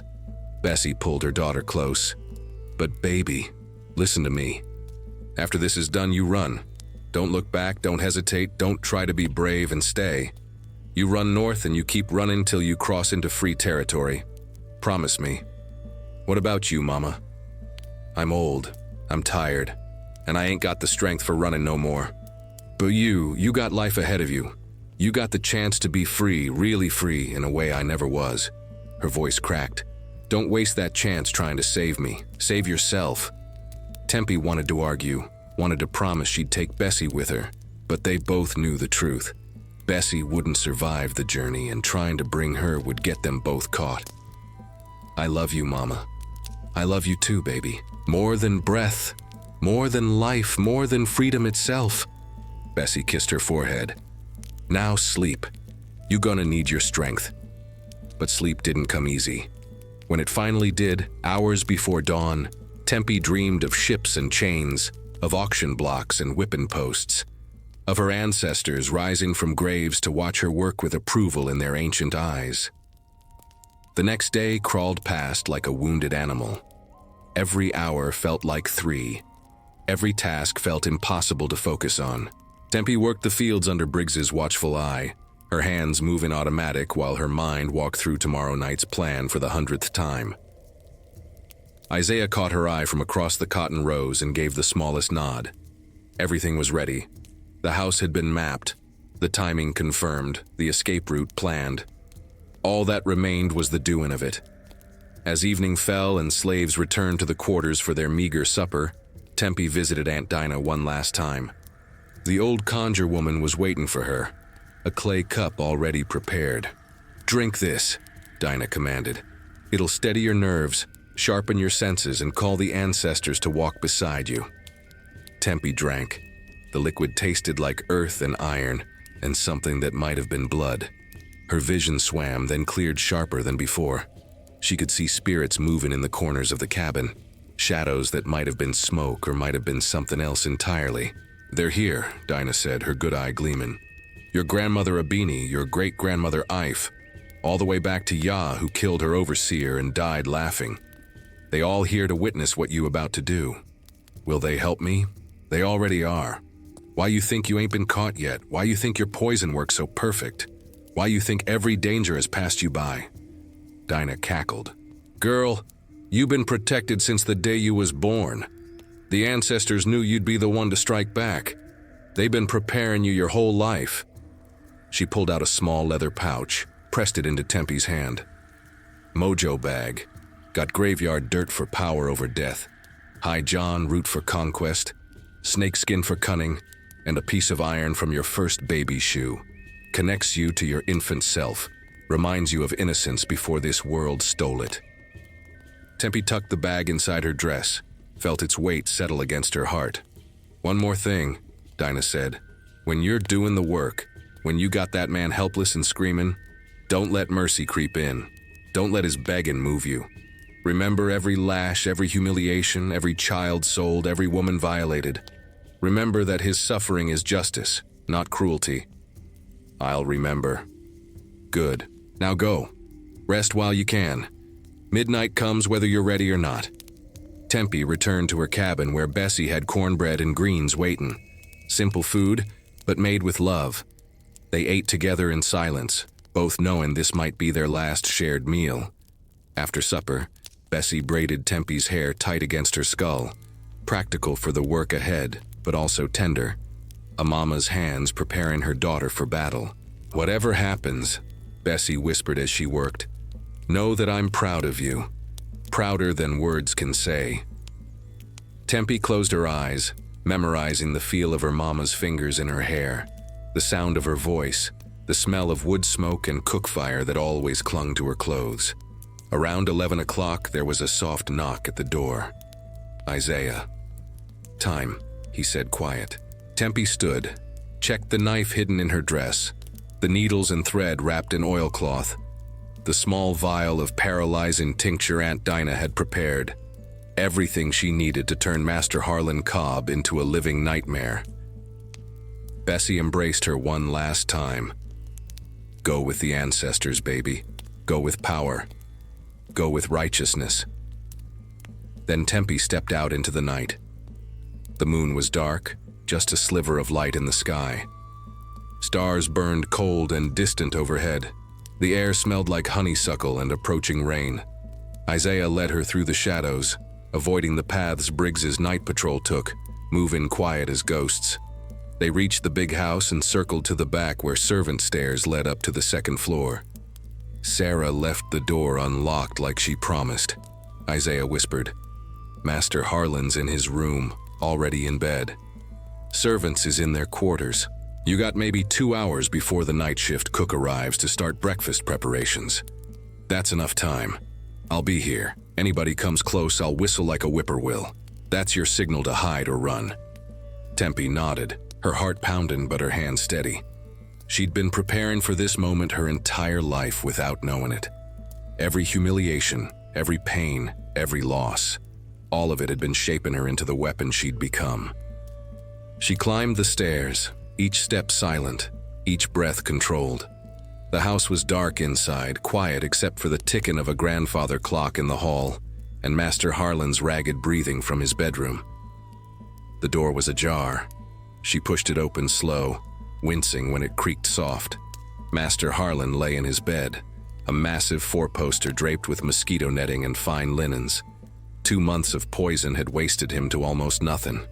His face was gaunt, his skin sallow, his eyes sunken. He looked like a corpse already, just waiting for death to make it official. But he was alive, conscious. His eyes opened when she entered, confusion clouding his features. "Who?" His voice was weak, barely a whisper. "Who's there?" Tempie stepped into the lamplight so he could see her clearly. Recognition dawned in his eyes, followed by fear. "You?" he croaked. "What are you? Get out! Help! Help me!" She moved fast, covering his mouth with one hand while the other pulled out the vial. She forced the liquid between his lips. held his jaw shut until he swallowed, ignoring his weak struggles. The tincture worked quick. Within seconds, his body went rigid, his muscles locking up. He was awake. Lord have mercy, he was fully awake and aware, but he couldn't move. Couldn't speak. Could only stare at her with eyes full of terror. "Hello, Master," Tempie said soft, her voice steady as stone. "Remember me? Course you do. I'm the girl you made spit on her own mama. The girl you whipped till she bled. The girl you thought you broke." She pulled out the needles and thread. Heavy curved needles meant for sewing leather. Strong thread that wouldn't snap no matter how hard you pulled. "I've been planning this for a long time," she continued, beginning her work. "Learning, preparing, waiting for the right moment, and you made it so easy. Getting sick, getting weak, losing your strength day by day." She started with his feet, sewing the bottom sheet over them, pinning him in place. The needle pierced fabric and occasionally skin, drawing small beads of blood. Master Harlan's eyes went wide with horror, tears streaming down his face. He tried to scream, but the paralysis held him silent. "That day in the yard," Tempie said, working methodically up his legs. "When you forced me to humiliate my mama, that was the day I decided you had to die. Not quick, not clean, but slow and painful and terrified." She sewed over his waist, his chest, pinning him to the mattress like an insect in a collection. The heavy thread cut into his skin where it pulled tight. Blood seeped into the white linens, spreading like accusation.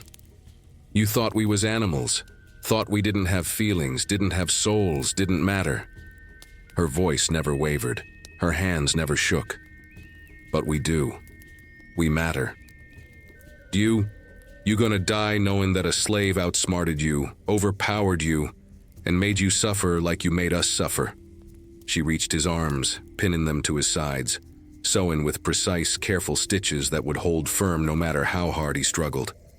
"The poison I've been feeding you? Water hemlock Aunt Dinah taught me. 2 drops a day for 2 months, just enough to weaken you, make you helpless, but not enough to kill." She smiled, not a kind smile. "I needed you alive for this part, needed you to feel every stitch." Finally, she reached his shoulders, his neck. One more section, and he'd be completely sewn into his deathbed. "They gonna find you in the morning," she whispered, her face close to his. "Gonna find you sewn into your bed, soaked in your own piss and blood, your eyes still open. And they gonna know, everyone gonna know, that even slaves got power when pushed far enough." She made the final stitches around his head, sewing the pillowcase over his face, leaving just his eyes and nose exposed so he could breathe and see but nothing else.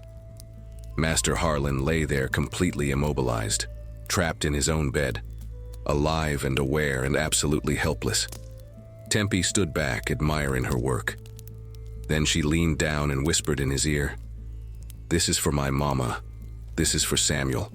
This is for every child sold, every woman violated, every man broken. This is justice." She left the way she came, silent as death itself. Outside, Isaiah was waiting. "It's done," she said. "Then we run. Now." They disappeared into the Georgia night, leaving behind a monster sewn into his final resting place, still alive but already buried in a tomb of his own cruelty. They ran through the Georgia night like spirits fleeing judgment, feet barely touching ground, hearts pounding in rhythm with ancient drums only they could hear. Isaiah led the way. He knew these woods better than anyone, had spent years studying escape routes just in case this day ever came. Behind them, the plantation slept on, ignorant of what had just happened in the master's bedroom. Wouldn't be till morning that someone discovered the horror Tempie had left behind. By then, they needed to be miles away, deep in territory where dogs couldn't track and men couldn't follow. "This way," Isaiah whispered, pulling Tempie toward a creek that ran silver under starlight. "Water hides scent. We stay in the creek for 2 miles, then cut east toward the safe house." Tempie followed without question, her dress already soaked to the knees, the cold water shocking after the heat of the day. But cold was good. Cold kept you sharp, kept you focused, kept you alive. They waded upstream, careful to step on rocks instead of mud, leaving no prints for trackers to find come daylight.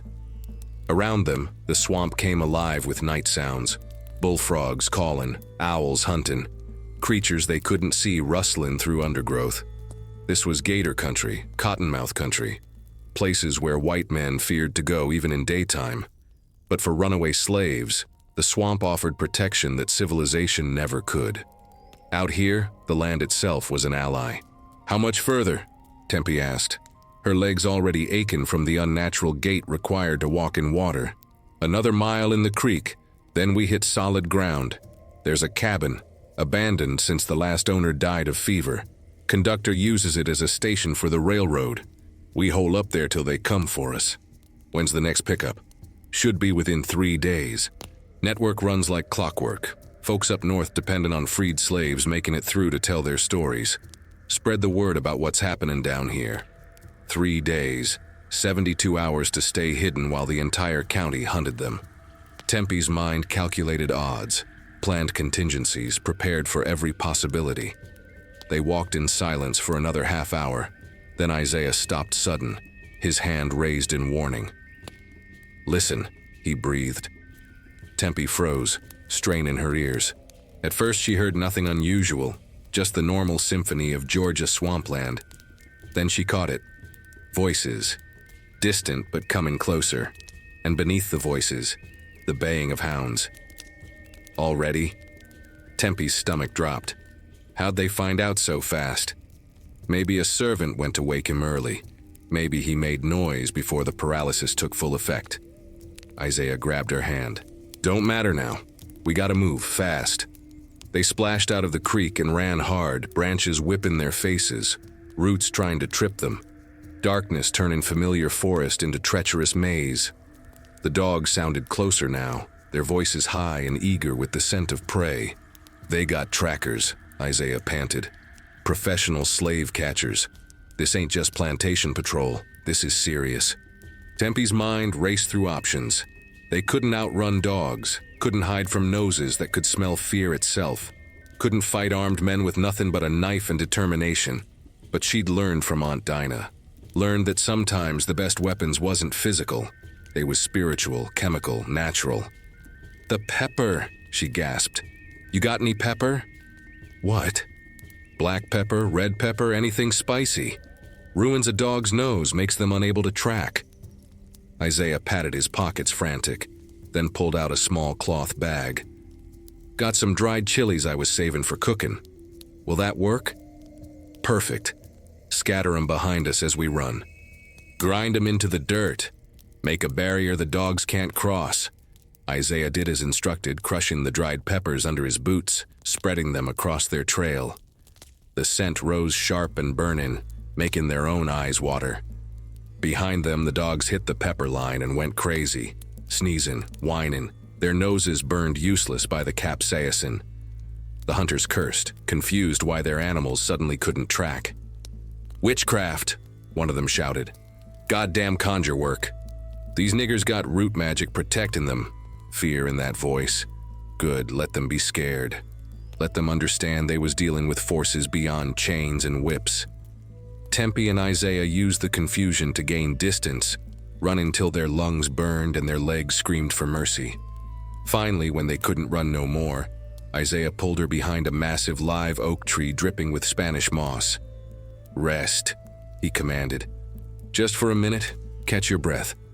They collapsed against the rough bark, gasping like landed fish. Tempie's heart felt like it might explode from her chest. Sweat soaked through her clothes despite the cool night air. "We ain't gonna make it," she said between breaths. "They got too many men, too many dogs, too much territory covered." "Yes, we will," Isaiah insisted. "We got this far, didn't we? Got through the pepper trap, got away from the immediate pursuit. We just need to keep moving, keep thinking, keep surviving." "Isaiah," Tempie grabbed his arm. "If they catch us, if it comes down to it, don't let them take me alive. I can't go back, can't face what they'll do to me for what I done." He looked at her steady, his eyes serious. "Won't come to that. But if it does, I promise, won't let them torture you. Won't let them make an example, you got my word." She nodded, grateful. They rested for 5 minutes, then pushed on. The cabin Isaiah mentioned was still 2 miles ahead, and every yard felt like a mile. Every step a lifetime. Dawn started breaking purple and gold on the horizon when they finally saw it. A ramshackle structure half hidden by kudzu and honeysuckle. Walls sagging, roof mostly intact. It looked abandoned, forgotten, perfect. Isaiah checked the perimeter careful before leading Tempie inside. The interior was sparse, just a dirt floor, a broken table, some old crates that might have once held supplies. But in the back corner, hidden under moldy straw, was a trapdoor. Root cellar? Isaiah explained, pulling it open. Goes down about 8 feet. Dark, cramped, but safe. Conductors hide runaways here all the time. Below was a small chamber carved from Georgia clay, barely big enough for 2 people to sit. But it was hidden, and hidden meant alive. They climbed down, pulled the trapdoor shut above them, and settled into darkness so complete it felt like being buried alive. Which, in a way, they was. Buried from the world above, waiting for resurrection into freedom. Now we wait, Isaiah whispered. Hours passed. Above them they heard sounds, footsteps, voices, dogs. Slave catchers searching the area, methodical and thorough. Tempie held her breath every time someone entered the cabin, certain they'd be discovered. But the hunters never found the trapdoor, never thought to check under the moldy straw. They searched and cursed and eventually moved on, their voices fading into distance. In the darkness, Isaiah found Tempie's hand and held it. No words needed, just the comfort of another human being who understood, who'd chosen freedom over safety, who'd rather die running than live in chains. "Tell me about the North," Tempie said quiet. "Tell me what we gonna find when we get there." Isaiah was quiet for a moment, then spoke soft. "I heard it's cold. Snow falls thick in winter, turns everything white and clean. Heard there's cities where black folks walk free, where you can earn wages and own property and nobody can sell you away from your family. Sounds like heaven. Maybe it is. Or maybe it's just another kind of struggle. Different chains, different fights. But at least we'd be fighting for ourselves, not for some master's profit. You think we'll make it? Really, truly make it? I think we already did something most slaves never get to do. We struck back. We made our oppressor suffer. We proved we ain't just property. We're people with power and will and righteous fury." His voice grew stronger. "So yeah, I think we'll make it, because we already won the hardest battle. The battle for our own souls." Tempie leaned her head against his shoulder, permitting herself this one moment of vulnerability. Tomorrow they might be caught. Tomorrow they might die. But tonight, in this dark hole in the Georgia earth, they was free. Actually, truly, impossibly free. "Isaiah," she whispered. "You asked before if you could come north with me. Ask me again." She felt him smile in the darkness. "Tempie, will you let me run north with you? Let me be by your side through whatever comes next?" "Yes," she said simply. "Yes, I will." They stayed in that cellar for 2 days and 3 nights, surviving on water from a hidden jug and hardtack biscuits left by previous refugees. Above them, the world went crazy. Slave catchers combined the county, dogs everywhere, rewards posted for their capture. On the 3rd night, they heard the signal, a specific pattern of owl hoots that meant the conductor had arrived. They climbed out of their hiding place, muscles stiff from confinement, and found a white woman waiting in the cabin. She was middle-aged, dressed plain, with eyes that had seen too much suffering and decided to do something about it. "I'm Hannah," she said quiet. "Quaker. Been running this route for 5 years now. You must be the ones who handled the Cobb situation." "We are," Tempie confirmed. Hannah smiled, grim but genuine. "Good. That man deserved everything he got and worse. Now come on. Got a wagon outside with a false bottom. Gonna take you to the next station, then the next, all the way to Pennsylvania if we're lucky. You ready?" Tempie looked at Isaiah. He looked back at her. Together they nodded. "We're ready." They climbed into the wagon, squeezed into the cramped space beneath the floorboards, and felt the wagon lurch forward, north, toward freedom, toward a future they'd fought and bled and killed to claim. Behind them, the Georgia plantation burned with questions nobody could answer. Where had the slaves gone? How had they vanished? And most importantly, who would be next to strike back against the institution of slavery? The wheel was turning, and it would keep turning till every chain was broken and every slave was free. The wagon rolled through the night, its wheels creaking over rough roads, while Tempie and Isaiah lay cramped beneath the false bottom, barely able to breathe in the suffocating darkness. Above them, Hannah hummed hymns, signals to other conductors that she carried precious cargo. Every bump felt like it might break them. Every stop made their hearts seize with terror that they'd been discovered. But Hannah knew her route, knew which roads to take and which to avoid, knew how to talk her way past suspicious patrols. "Taking supplies to my sister in Tennessee," she'd say, sweet as pie when stopped. "Poor thing's laid up with fever and needs medicine." The lie worked every time. White woman alone, properly dressed, speaking with the right accent. Nobody questioned her too close. Privilege was a shield, and Hannah used it to save lives. After what felt like forever but was probably only 6 hours, the wagon stopped. They heard Hannah climb down, heard her knock a specific pattern on wood. 3 quick, 2 slow, 1 long. Secret code. The false bottom opened and light flooded in, blinding after so long in darkness. "Come on out," a man's voice said. "You're safe here. For now." They emerged stiff and aching into a barn somewhere in northern Georgia. The man who'd opened their hiding place was elderly and black, his hair white as cotton, his eyes sharp despite his age. "Name's Solomon," he introduced himself. "Been free 20 years. Bought my papers with money I saved working extra jobs. Now I help others get their freedom too." He gestured to a ladder leading to a hayloft. "Up there. Food, water, and blankets waiting. You stay here till nightfall. Then next conductor takes you to Tennessee." Tempie and Isaiah climbed up, their legs barely working after the cramped journey.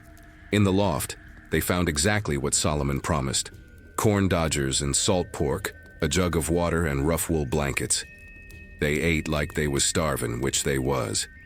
Then they collapsed onto the hay, exhausted beyond words. But before sleep could take her, Tempie's mind drifted back to the plantation, back to what she'd left behind. She thought about Bessie, wondering if her mama was safe or if they'd taken out their rage on her when they couldn't find Tempie. The thought made her chest ache with guilt and fear both. She thought about Master Harlan, sewn into his deathbed, either dead by now or wishing he was. Did he understand, in those final hours, what he'd done to deserve such fate? Did he recognize the justice in his suffering? And she thought about the method, the specific cruelty of sewing him alive into his bed. It had come to her like a vision months ago, but sitting in this hayloft hundreds of miles away, she tried to remember where the idea originated. "Isaiah," she whispered, "you awake?" "Yeah," he replied from the darkness beside her. "You ever hear the old story about the slave woman who sewed her master into his mattress?" Isaiah was quiet for a moment. "Heard whispers of it. Folk tale maybe, or maybe something that really happened and got turned into legend. Why? Because that's what I did. Exactly that. And I'm trying to remember where I first heard about it, who told me, how it got into my head. Does it matter? Maybe. Maybe not." Tempie stared at the barn ceiling, barely visible in the gloom. Aunt Dinah used to tell stories about resistance, about slaves fighting back in ways that seemed impossible. Said there was a woman down in Louisiana who trapped her overseer in a rice paddy and watched him drown. Said there was a man in Virginia who convinced his master to free all his slaves, then disappeared before anyone could figure out how he'd done it. "Conjure stories," Isaiah said. "Root work and power. But they was real stories too. Real people who found ways to strike back, to claim power in a world designed to keep us powerless." She turned toward him. "That's what I did tonight. Took something from the stories, from the ancestors, from the collective memory of resistance, and I made it real. You did more than that. You created a new story, one that'll be whispered in quarters for generations. The girl who poisoned her master slow, then sewed him into his deathbed still alive. That's the kind of tale that gives people hope. Or fear. Both, maybe. But slaves need to know that resistance is possible, that the powerful ain't invincible, that justice, real justice, not the kind white folks talk about, can be claimed if you're smart enough and brave enough and patient enough. Tempie considered this. She'd never thought of herself as part of a larger tradition, a lineage of resistance stretching back through generations. But Isaiah was right. She stood on the shoulders of every slave who'd ever fought back, ever poisoned a meal, ever ran away, ever chose death over submission. My grandmother Abini used to say, "The master thinks he owns the story, but we're writing our own in secret," Tempie said. "Guess I just added a chapter." They slept then, finally, their bodies demanding rest even if their minds resisted. When they woke hours later, Solomon brought news that chilled them to the bone. "Word's spreading fast," he said, his face grave. "Master Harlan Cobb was found this morning sewn into his bed, still alive but paralyzed, unable to speak or move. Doctors say he'll survive, but he'll never walk or talk again, and the whole county's in an uproar." "They know who did it?" Tempie asked, her heart pounding. "They suspect. Your mama's been questioned. They whipped her trying to make her talk, but she ain't said nothing. Claims she don't know where you went or how you escaped." Solomon's voice dropped lower. "They arrested 3 other slaves on suspicion, including the blacksmith Jacob. Gonna make examples of them if they don't find you." Guilt crashed over Tempie like a wave. Jacob, Bessie, others suffering for what she'd done. "I should go back," she said, standing sudden. "Should turn myself in, save them." "No!" Isaiah grabbed her arm. "That's exactly what they want. You go back, they kill you slow as a lesson to every other slave who thinks about resisting. And they'll kill Jacob and the others anyway, just to make their point. But no buts. You surviving, you reaching freedom, you telling this story up north where folks can hear it. That's how you honor their sacrifice. That's how you make their suffering mean something." Solomon nodded agreement. "Boy's right. You got a higher purpose now. You're a witness, a testimony, living proof that slaves ain't helpless, that we can strike back and survive." Tempie wanted to argue, wanted to run back south and save everyone, wanted to undo the pain her actions had caused innocent people. But she knew, deep in her bones knew, they was right. "My mama," she whispered, "will she survive?" "Don't know," Solomon admitted. "But from what I hear, she's tough as iron. And she made sure everyone knows she's proud of what you did, even if she won't admit to knowing the details." That night, they moved again. New conductor, new wagon, same terrifying journey hidden beneath floorboards. Tennessee, then Kentucky, then Ohio. Each state a step closer to freedom, each mile a victory against the system that had tried to destroy them. Along the way, Tempie heard the stories spreading, the legend growing.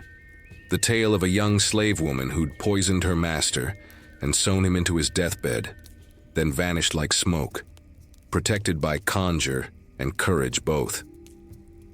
Some versions made her 10 feet tall. Some gave her supernatural powers. Some said she'd been helped by spirits or African gods or the ghost of Nat Turner himself. None of the stories was quite accurate, but all of them carried the same message. Resistance is possible. Justice can be claimed. The powerless can become powerful if they're willing to pay the price. In a safe house in Cincinnati, 3 weeks after fleeing Georgia, Tempie finally allowed herself to believe they might actually make it. The conductor who'd brought them this far was a black man named William, who'd escaped slavery himself 15 years prior. "From here you got choices," William explained. "Can cross into Canada, true free territory where no slave catcher can touch you. Or you can stay in the north, find work, build a life. Both got risks, both got rewards." "What would you do?" Tempie asked. William considered. "Depends what you want. You want to be completely safe. Go to Canada, you want to fight, to help others escape, to be part of the movement. Stay here, work with the railroad, use your story to inspire others." Tempie looked at Isaiah. He looked back, leaving the choice to her. "I want both," she said finally. "Want to be safe enough to survive, but close enough to help others. Want to tell my story where it can do the most good." "Then I'd say settle in Pennsylvania or New York. William advised. Strong abolitionist communities, plenty of work. And the Underground Railroad always needs people who understand what it's like to run, who can help others make the journey you made. It was decided then. They'd go to Philadelphia, city of brotherly love, ironic name for a place still deeply racist but at least legally free. As they prepared to leave Cincinnati, Tempie took a moment alone, pulled out the High John the Conqueror route Bessie had given her, held it tight in her hand. "Mama," she whispered to the wind, hoping somehow her words would carry south. "I made it. I'm free. And I swear on every ancestor who suffered and died, I'll use this freedom to fight, to help others escape, to make sure your sacrifice, Jacob's sacrifice, everyone's sacrifice wasn't for nothing." The root felt warm in her palm, alive, like it was answering back. "We know, daughter. We know, and we're proud." The journey north continued, but the fight was just beginning. Philadelphia in 1847 was a city of contradictions. Freedom and oppression walking hand in hand down cobblestone streets. Black folks could live free here, could work and earn wages, but racism was still thick as Georgia humidity. White mobs attacked abolition meetings. Slave catchers prowled the streets looking for runaways to drag back south. Freedom was real, but fragile, a thing that could be snatched away if you wasn't careful. Tempie and Isaiah arrived on a gray November morning when frost made the streets shine like broken glass. William the conductor took them to a boarding house run by a free black woman named Mother Sarah, a formidable woman in her 60s who'd been helping fugitives for decades. "You're safe here," Mother Sarah declared, her voice brooking no argument. "This house is protected. Got lawyers who'll fight any slave catcher tries to set foot on my property. Got neighbors who'll sound the alarm if suspicious folks come around. And got the Lord himself watching over us." She set them up in a small room on the 3rd floor, barely big enough for a bed and washstand. But it was theirs. Actually theirs. No master could walk in any time he pleased. No overseer could drag them out for punishment. "First time in my life I got a door that locks from the inside," Isaiah said, wonder evident in his voice. Tempie stood at the window looking out at the city spread below. So many people, so many buildings, so much noise and movement and life. It was overwhelming and exhilarating both. "We really free," she whispered. "We really made it." But freedom brought new challenges. They needed work, needed money, needed to build lives from nothing. Mother Sarah helped, connected Isaiah with a blacksmith shop that needed strong hands, found Tempie work with an abolitionist family who needed a cook and housekeeper. The irony wasn't lost on Tempie, still cooking and cleaning for white folks, just like she'd done in Georgia. But the difference was everything. She got paid. She could quit if she wanted. And the family she worked for, the Petersons, treated her like a human being instead of property. Mrs. Peterson was a Quaker woman involved in the abolitionist movement, always organizing meetings and fundraisers and petitions. She asked Tempie questions about slavery, about her experiences, and actually listened to the answers. "Would thee be willing to speak?" Mrs. Peterson asked one afternoon as Tempie kneaded bread dough. "At our next meeting, people need to hear first-hand accounts, need to understand what slavery truly is." Tempie's hand stilled. "Speak about what?" "About thy experiences, about what thee endured, about—" Mrs. Peterson hesitated. "About how thee escaped." Word had spread even here. The story of the Georgia slave who'd sewn her master into his deathbed had reached Philadelphia, whispered in abolitionist circles with equal parts horror and admiration. "I ain't a public speaker, ma'am. I'm just—" "Thee is a witness," Mrs. Peterson interrupted gently. "And thy testimony has power. Please consider it." Tempie did consider it, spent days thinking about whether she wanted to expose herself that way, make herself known, risk being identified and dragged back south. But Isaiah, when she asked his opinion, said, "You survived for a reason. You escaped for a purpose. Maybe this is it. Maybe you're meant to tell the story, inspire others, make white folks understand what we go through." So she agreed. The meeting was held in a church basement, packed with white abolitionists and free black folks all gathered to hear about the horrors of slavery. Tempie stood before them, her hands shaken but her voice steady, and told her story. Not all of it. She left out names, specific locations, details that might endanger those still enslaved. But she told enough. About the whippings and the separations, about children sold and women violated, about the daily degradation of being treated as less than human. And she told about resistance, about slaves who fought back in small ways and large, who poisoned masters and ran away and chose death over submission. When she finished, the room was silent. Then a woman in the front row started crying, then another, then applause, thunderous and sustained. Afterward, people surrounded her, thanking her, pressing money into her hands for the cause, asking how they could help. It was overwhelming. But one woman hung back, waiting till the crowd dispersed. She was elderly and black, her hair white as snow, her eyes familiar in a way that made Tempie's heart skip. "You don't know me," the woman said quietly, "but I knew your grandmother. Abeni. We came across on the same ship." Tempie's breath caught.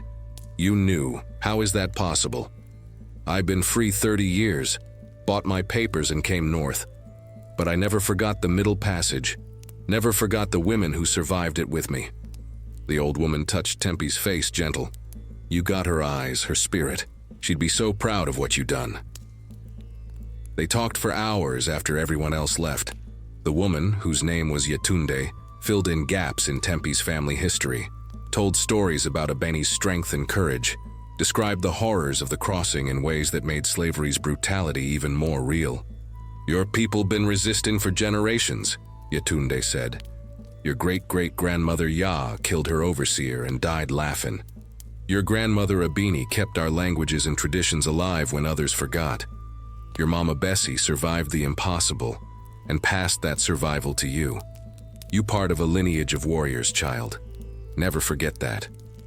The months passed. Tempie continued speaking at abolitionist meetings, her testimony growing more powerful as she found her voice. Isaiah worked the forge, saved money, talked about maybe opening his own shop someday. They built a life together, not married legal-like since they'd never had papers, but married in the ways that mattered. Then came the letter. It arrived 6 months after they'd reached Philadelphia, delivered by a conductor on the Underground Railroad. The handwriting was shaky, the spelling imperfect, but Tempie recognized it immediately. Bessie's hand, taught to write by Tempie herself in secret midnight lessons years ago. "My dearest daughter, I pray this finds you safe and free. They questioned me hard about where you went. Used the whip and worse trying to make me talk. But I told them nothing because I knew nothing. You protected me by keeping your plans secret." Master Harlan lived 3 days after they found him, paralyzed and silent, his eyes full of terror. The doctors said it was poison and conjure both that brought him low. He died finally, and the whole county breathed easier without his cruelty poisoning the land. Jacob was sold away to pay plantation debts. Others suffered too. But Tempie, baby girl, don't you dare feel guilty. What you did was justice. What you did gave every slave on this plantation hope that resistance is possible. I'm old now and tired. Don't think I'll last much longer. But I die knowing my daughter is free, knowing you escaped the hell I never could, knowing you struck back against the evil that tried to break us. Live, Tempie. Live free and full and fierce. Tell our story. Keep the ancestors' memory alive. And know that I love you more than words can say. Your mama." Bessie Tempie read the letter 3 times before the tears came. Then she wept, great sobbing cries that shook her whole body. Grief and relief and love all mixed together. Isaiah held her while she cried, his own eyes wet. "She's proud of you," he whispered. "Can't you hear it in every word? She's proud." "I want to go back," Tempie said desperately. "Want to see her one more time before—" "You can't. You know you can't." "I know." Tempie pressed the letter to her chest. "But it hurts, Lord, it hurts." That night she dreamed of Bessie, dreamed of them sitting together in their cabin back in Georgia, Bessie's hands gentle as she tended Tempie's wounds, her voice strong as she told stories of ancestors and resistance.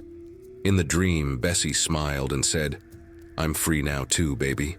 free in the way that matters, and I'll be waiting for you on the other side, along with Benny and Ife and Ya and all the others. We'll all be waiting." Tempie woke with tears on her face but peace in her heart. 2 months later, another letter arrived. This one from Solomon, the elderly man who'd helped them in his barn. "Regret to inform you that Bessie passed peacefully in her sleep last week. She went with your name on her lips and a smile on her face. The other slaves say she died free in spirit, even if her body was still in chains. They buried her in the slave cemetery with proper rites and carved your name on her marker, so everyone would know she had a daughter who escaped." Tempie held a memorial service in Philadelphia, attended by everyone who'd heard her speak, everyone who'd been moved by her story. Mother Sarah led them in spirituals, the same songs slaves sang in the quarters, the same coded messages about freedom and resistance. As they sang, Tempie felt her mama's presence, felt the ancestors gathering close, felt the weight of all those who'd suffered and died so that she could stand here, free and alive and fighting still. "I'll keep telling the story, Mama," she whispered to the air. "I'll make sure they never forget what was done to us. And I'll help as many others escape as I can. This I promise." The fight continued, but now Tempie fought with her mama's spirit beside her, with the ancestors' approval, with the knowledge that every word she spoke, every person she helped, every moment she lived free, was victory against the system that had tried to destroy them all. Years passed like water through fingers. Tempie turned 18, then 20, then 25. Philadelphia became home in ways Georgia never could. These streets held freedom instead of fear, opportunity instead of oppression. But the fight against slavery consumed her, gave her purpose beyond mere survival. She became a fixture in abolitionist circles, known for her powerful testimony and her work helping fugitives navigate the Underground Railroad. White folks called her speeches illuminating. Black folks called them truth-telling. Tempie just called them necessary. Isaiah opened his blacksmith shop in 1850, the same year Congress passed the Fugitive Slave Act, a law so evil it made even free black folks vulnerable to kidnapping and enslavement. The law required northern states to return escaped slaves to their masters, turned every white person into a potential slave catcher, made freedom itself illegal. "They can't stand it," Mother Sarah said bitterly when the law passed. "Can't stand that we're building lives up here, proving we're just as human as them, so they try to drag us back down." The law made the railroads work more dangerous, more urgent, more necessary. Tempie doubled her efforts, helping 2 or 3 fugitives a month reach safety. She taught them what she knew, how to move through night without being seen, which plants could heal and which could harm, how to read the North Star when clouds covered the sky. And she told them about resistance, about her own story, though she kept certain details vague to protect herself, about other slaves who'd fought back, who'd chosen freedom or death over continued bondage. One cold January night in 1852, a conductor brought 3 fugitives to Mother Sarah's house, 2 women and a child, all of them half frozen from traveling through snow. They huddled by the fire while Tempie made hot soup and Isaiah heated bricks for their feet. One of the women, named Ruth, stared at Tempie with recognition that made no sense. "I know you," Ruth said finally, "or I know your story. You're the one who sewed Master Harlan Cobb into his bed." Tempie froze, spoon halfway to the pot. She'd never confirmed the story publicly, never admitted to anything that might get her arrested. "I don't know what you mean," she said carefully. "Yes, you do. I was there. I was the pregnant woman you saved from the whipping, the one you took 10 lashes for." Ruth's eyes filled with tears. "Your mama Bessie helped me escape 3 years ago, gave me money she'd saved and told me to find you in Philadelphia. Tell you thank you, tell you the baby you saved is 5 years old now and free." Tempie set down the spoon with shaken hands. "Mama helped you escape? When?" "Right before she died. Said she'd lived her whole life in chains, but she could help one person break free before she passed. Sent me north with stories about her daughter who'd struck back against evil and survived." They talked for hours. Ruth filled in the gaps, how the plantation had changed after Tempie left, How Harlan's death had brought his son to power, and he was even crueler. How slaves whispered Tempie's name like a prayer when things got darkest. "You gave us hope," Ruth said. "Proof that the powerful could be brought low, that justice was possible even in that hell." The weight of that settled over Tempie like a mantle. She hadn't just saved herself. She'd created a legend, a story that traveled from plantation to plantation, giving people strength to resist. But legends had consequences. 2 weeks later, slave catchers came to Philadelphia hunting specifically for her. They had descriptions, names, warrants claiming she was an escaped slave named Temperance who'd murdered her master in cold blood. The warrants was legal under the Fugitive Slave Act. Didn't matter that Tempie had been free for 5 years. The law said she could be dragged back south in chains to face trial and almost certain execution. Mother Sarah got word before the catchers arrived. "You need to leave," she said urgently. "Tonight, Canada. It's the only place they can't touch you. But the railroad, my work, can continue from Canada. There's networks there too, people who need your testimony and your help, but you're no good to anyone dead." Isaiah packed their belongings, which wasn't much after 5 years. The life they'd built could fit in 2 carpet bags. Everything else, the shop, the friends, the community, had to be left behind. They fled Philadelphia on the same underground railroad that had brought them there, heading north through New York toward the Canadian border. Along the way, they stopped at safe houses Tempie had helped establish, met fugitives she'd helped escape, saw the tangible impact of her work. At a station in Albany, an elderly man recognized her voice from a speech she'd given. "You're the Georgia woman," he said with awe. "The one who sewed her master into his bed. I heard you speak 2 years ago. Changed my life. Made me realize I had power even as an old man. Started helping with the railroad because of you." Similar scenes played out at every stop. People who'd been inspired by her story, motivated to action, empowered to resist. Tempie began to understand that her greatest act of revenge wasn't the poisoning or the sewing. It was the inspiration, the proof that slaves could strike back and survive. They crossed into Canada on a snowy March morning in 1852. The conductor pointed to a marker at the border and said, "Past that line, you're truly free. No slave catchers, no Fugitive Slave Act, no fear." Tempie and Isaiah stood on American soil for a long moment, looking at that invisible line that meant everything. "We came so far," Isaiah said quietly. "We got further to go," Tempie replied. "The fight ain't over just 'cause we cross a border, not while millions still in chains down south." They crossed together, hand in hand. Canada was cold, colder than anything Georgia had prepared them for. But the black community in Ontario welcomed them, helped them find work and housing, integrated them into the networks of fugitives and abolitionists working to end slavery. Tempie continued speaking. Her audience is now filled with Canadians who'd never witnessed slavery firsthand, who needed to understand its reality to support abolition efforts.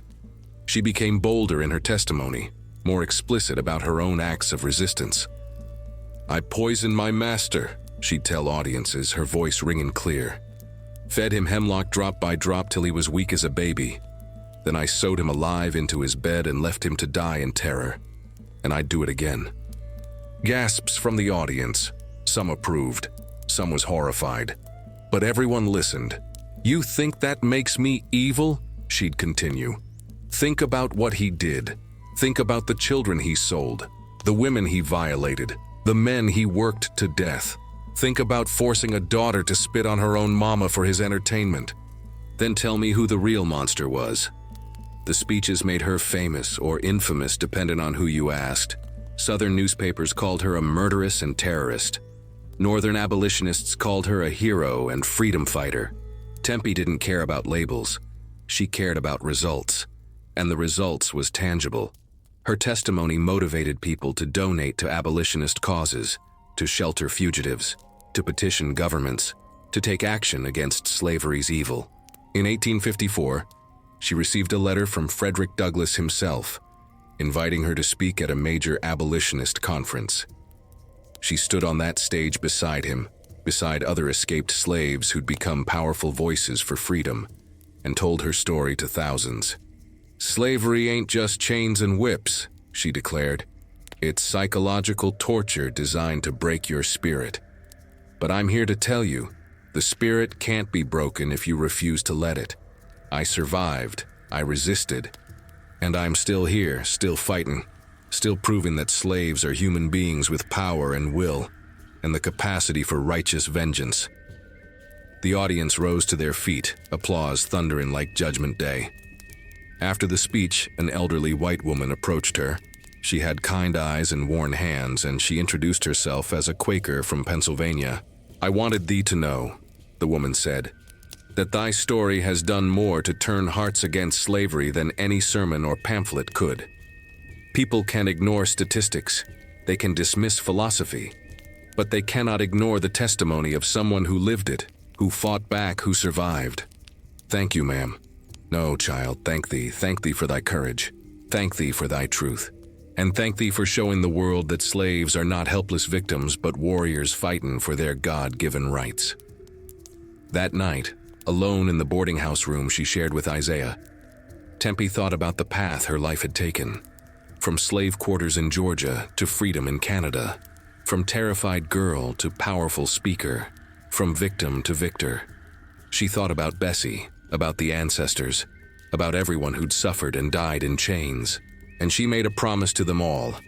"I'll keep fighting, keep speaking, keep helping others escape. Till slavery is destroyed completely and every chain is broken, I won't stop. This I swear." The wheel was still turning, and Tempie intended to make sure it turned all the way to justice. The years in Canada brought a kind of peace Tempie had never known. The peace of waking up without fear, of walking streets without lowering your eyes, of building a life that couldn't be stolen on a master's whim. But peace didn't mean the war was over. Down south, slavery still raged like a wildfire, consuming lives and souls with no end in sight. By 1857, Tempie had become one of the most recognizable voices in the abolitionist movement. Her speeches packed churches and halls, her testimony published in newspapers across the North. She was 32 years old, her hair already threatened with gray from the weight of memory, but her voice had only grown stronger.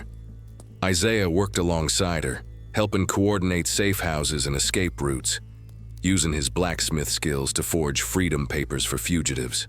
Together they'd helped over 200 people reach Canada, each one a small victory against the institution of bondage. But fame brought danger.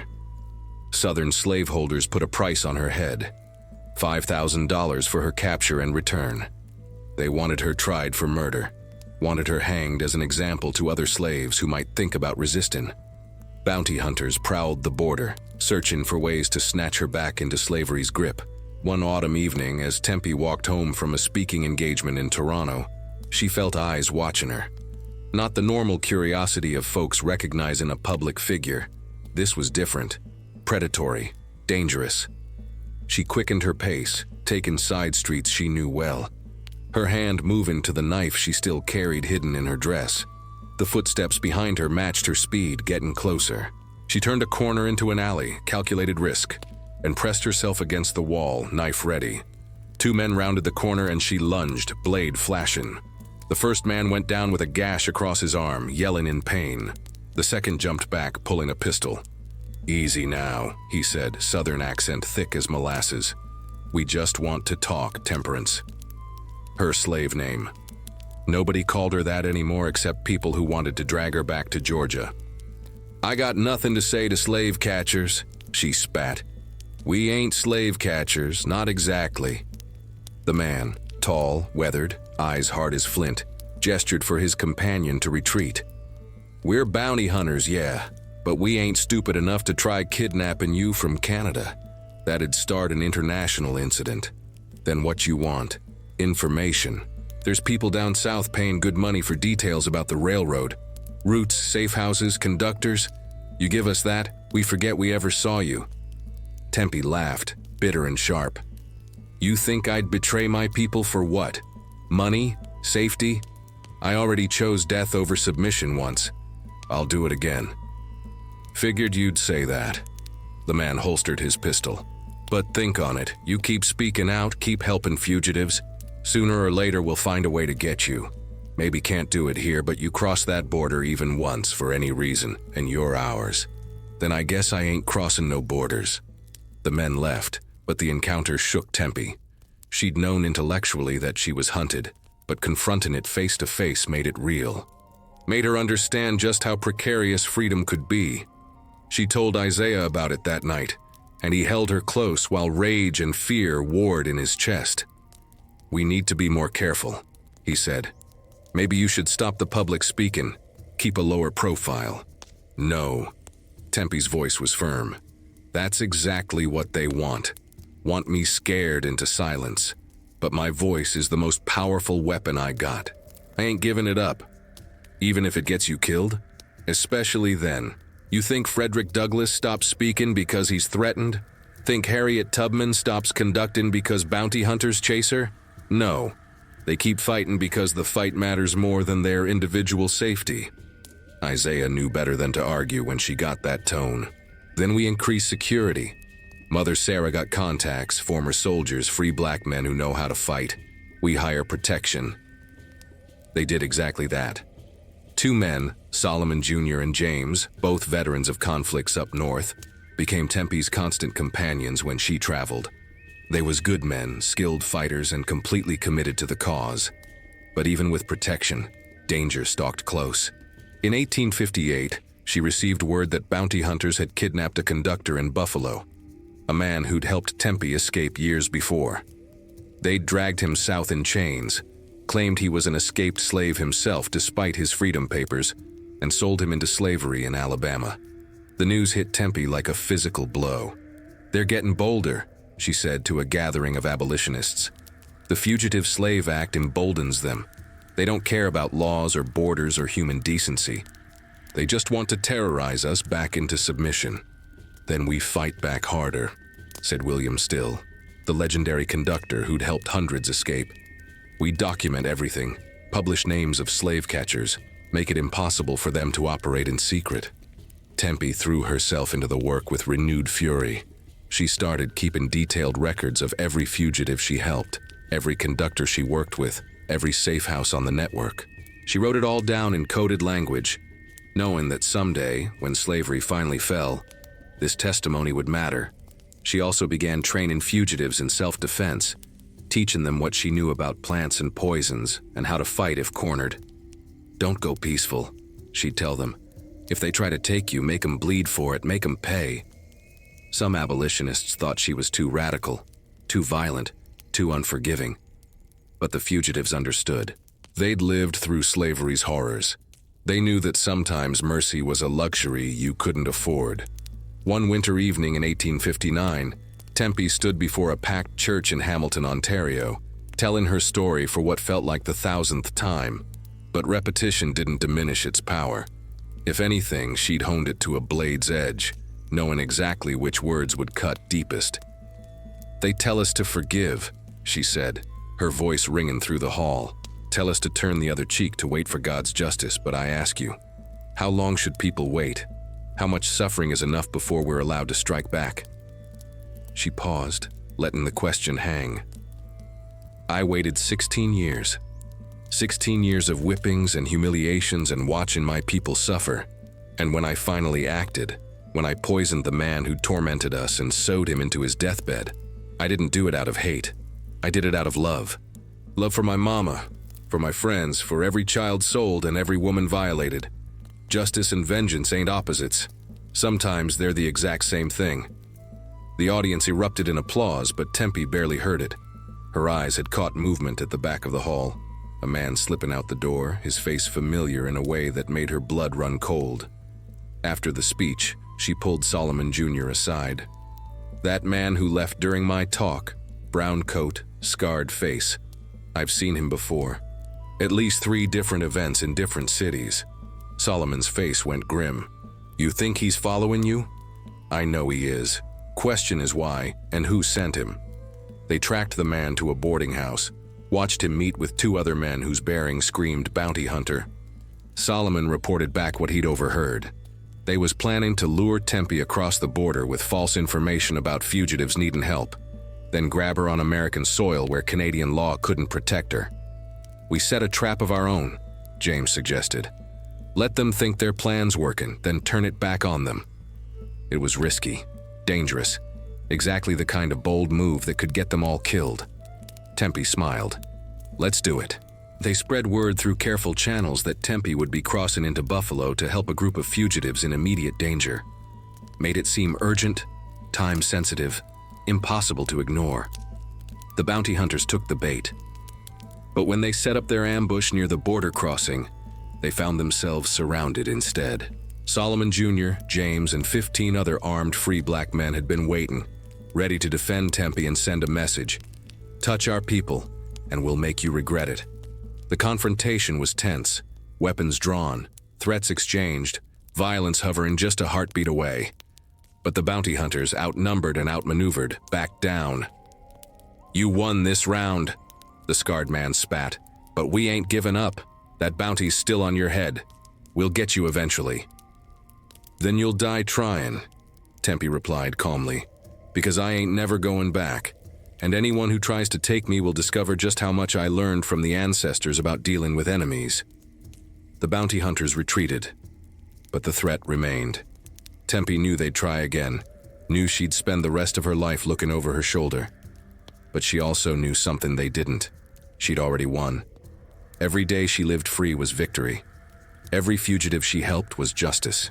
Every word she spoke was a nail in slavery's coffin. The wheel kept turning, and Tempie, she kept pushing it forward no matter the cost. April 12th, 1861, the day Confederate forces fired on Fort Sumter, changed everything. The war everyone had been whispering about, fearing, predicting for decades finally arrived. North against South, Union against Confederacy, freedom against slavery. Tempie was 36 years old when the war began, her body still strong but carrying the weight of years spent fighting. She stood with Isaiah and hundreds of other black folks in Toronto's Central Square, listening to the news from America, and felt something shift in her chest. "This is it," she whispered. "This is the moment we've been waiting for." Isaiah squeezed her hand. "You thinking about going back?" "I'm thinking about finishing what I started 16 years ago." The war made the Underground Railroad's work even more critical. Slaves was escaping in greater numbers, heading for Union lines where they might find freedom, or continuing north to Canada for guaranteed safety. Tempie threw herself into the effort, coordinating routes, sheltering fugitives, raising money for the cause. But it wasn't enough. Not for her. She wanted to fight, wanted to strike directly at the system that had tried to destroy her. When word spread that the Union Army was recruiting black soldiers, finally recognizing that freed slaves and free black men had as much stake in this war as anyone, Tempie made a decision. "I'm going south," she told Isaiah. "Gonna offer my services as a scout, a spy, whatever they need. I know the land, know the language, know how slaveholders think. I can help." Isaiah didn't try to stop her. He understood. "Then I'm coming with you." "No." Tempie's voice was firm but gentle. "Someone needs to keep the railroad running from here, and I need to know you're safe, that if something happens to me, our work continues." They argued for hours, but eventually Isaiah conceded. She was right. The railroad needed experienced conductors, and he could do more good in Canada than following her into war. In the summer of 1862, Tempie crossed back into the United States for the first time in 10 years. The risk was enormous. She was still technically an escaped slave, still wanted for murder in Georgia. But the war had created chaos, and in chaos there was opportunity. She made her way to Union-occupied territory in South Carolina, where General David Hunter was organizing the 1st South Carolina Volunteers, a regiment of freed slaves training to fight for their own liberation. "I want to help," she told the recruiting officer, a white man who looked skeptical at this middle-aged black woman offering her services. "We need soldiers, not, I can scout, can move through Southern territory without raising suspicion, can talk to slaves, gather intelligence, identify targets, and I know more about resistance than any soldier you got." "Who are you?" "Temperance of Georgia. Though most folks call me Tempie, you might have heard of me." Recognition dawned in his eyes. The woman who poisoned her master. The one who sewed him into his bed. The same. He stared at her for a long moment, then smiled slow. "Ma'am, I think we can find a use for someone with your particular talents."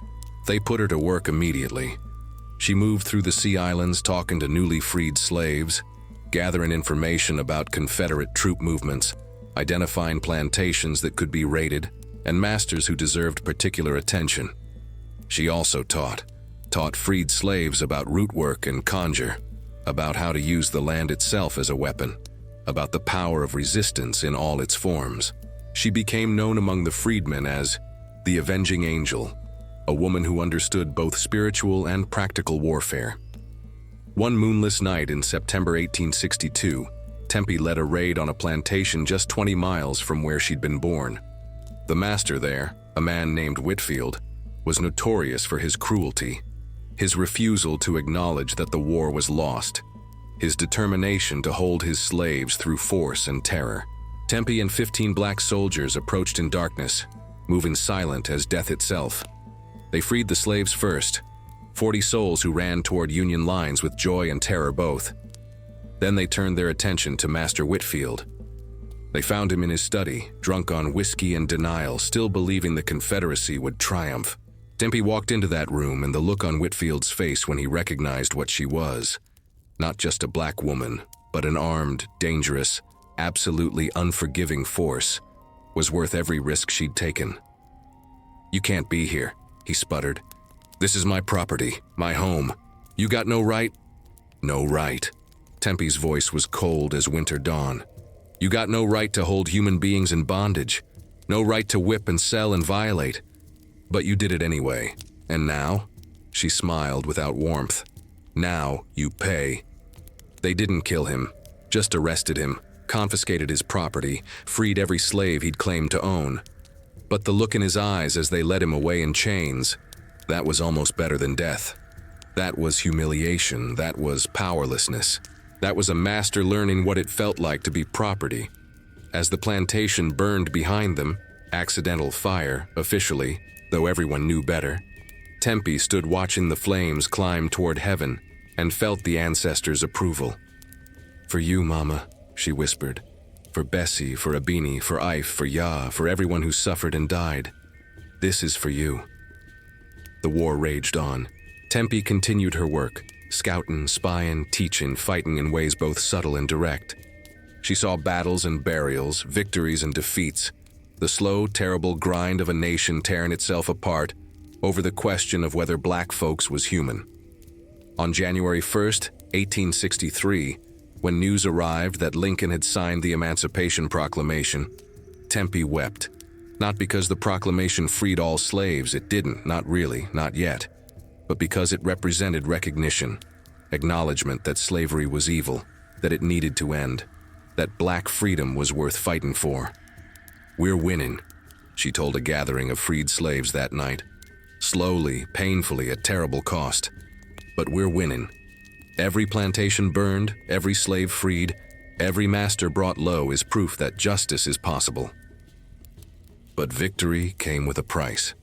In the spring of 1864, Tempie received word that made her knees buckle. Solomon Jr. had been killed in action, shot while defending a group of escaped slaves from Confederate raiders. She mourned him proper, held a service with spirituals and testimonies, honored his memory the way their ancestors would have wanted. But the grief was heavy, a reminder that freedom's price was paid in blood. The war finally ended in April 1865. Lee surrendered at Appomattox, the Confederacy collapsed, and 4 million enslaved people walked into a freedom they'd thought would never come.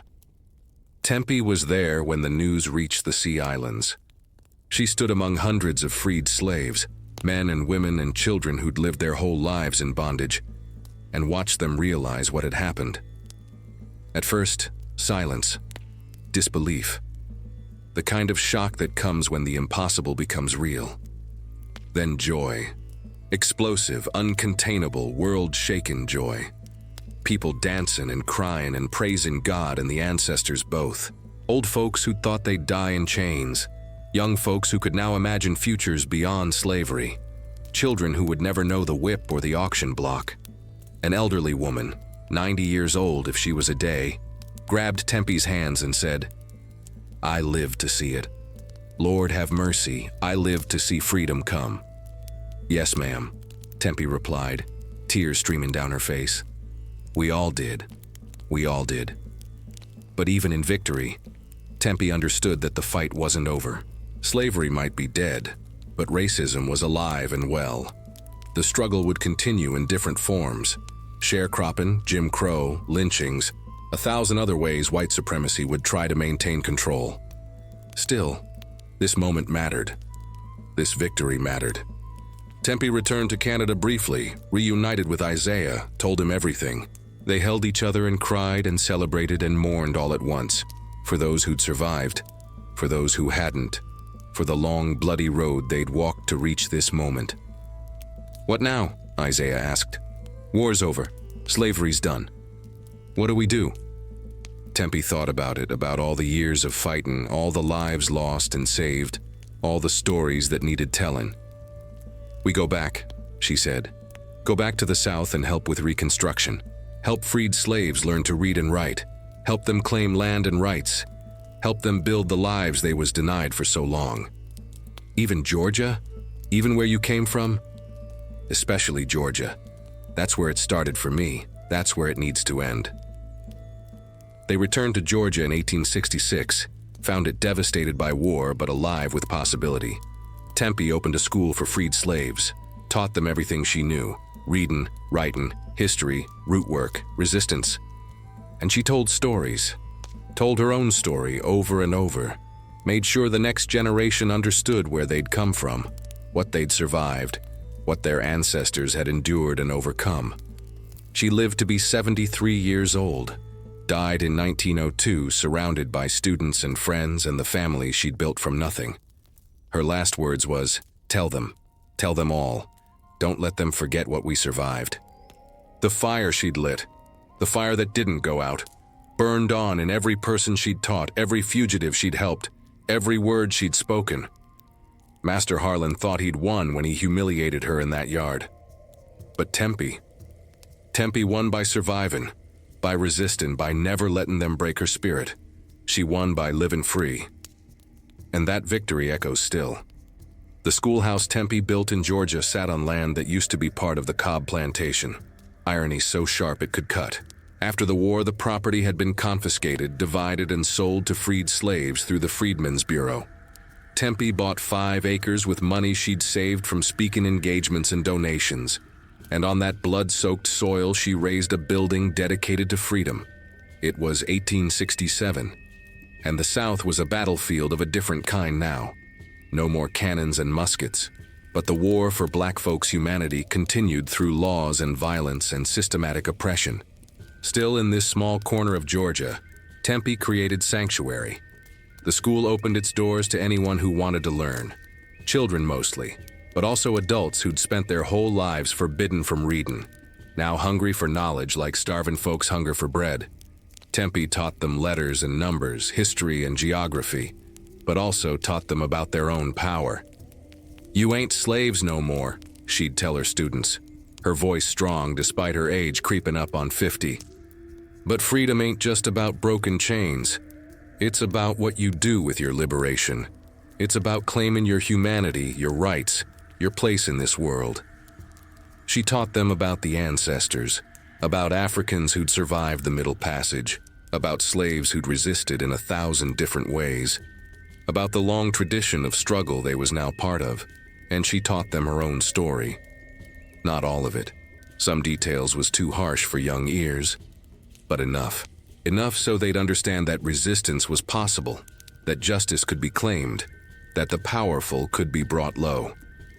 One afternoon in 1870, a young girl named Clara, named after the woman who'd betrayed Tempie all those years ago, though this Clara was fierce and loyal, asked a question that stopped the whole class. "Miss Tempie, you ever regret what you done? Killing that master, I mean?"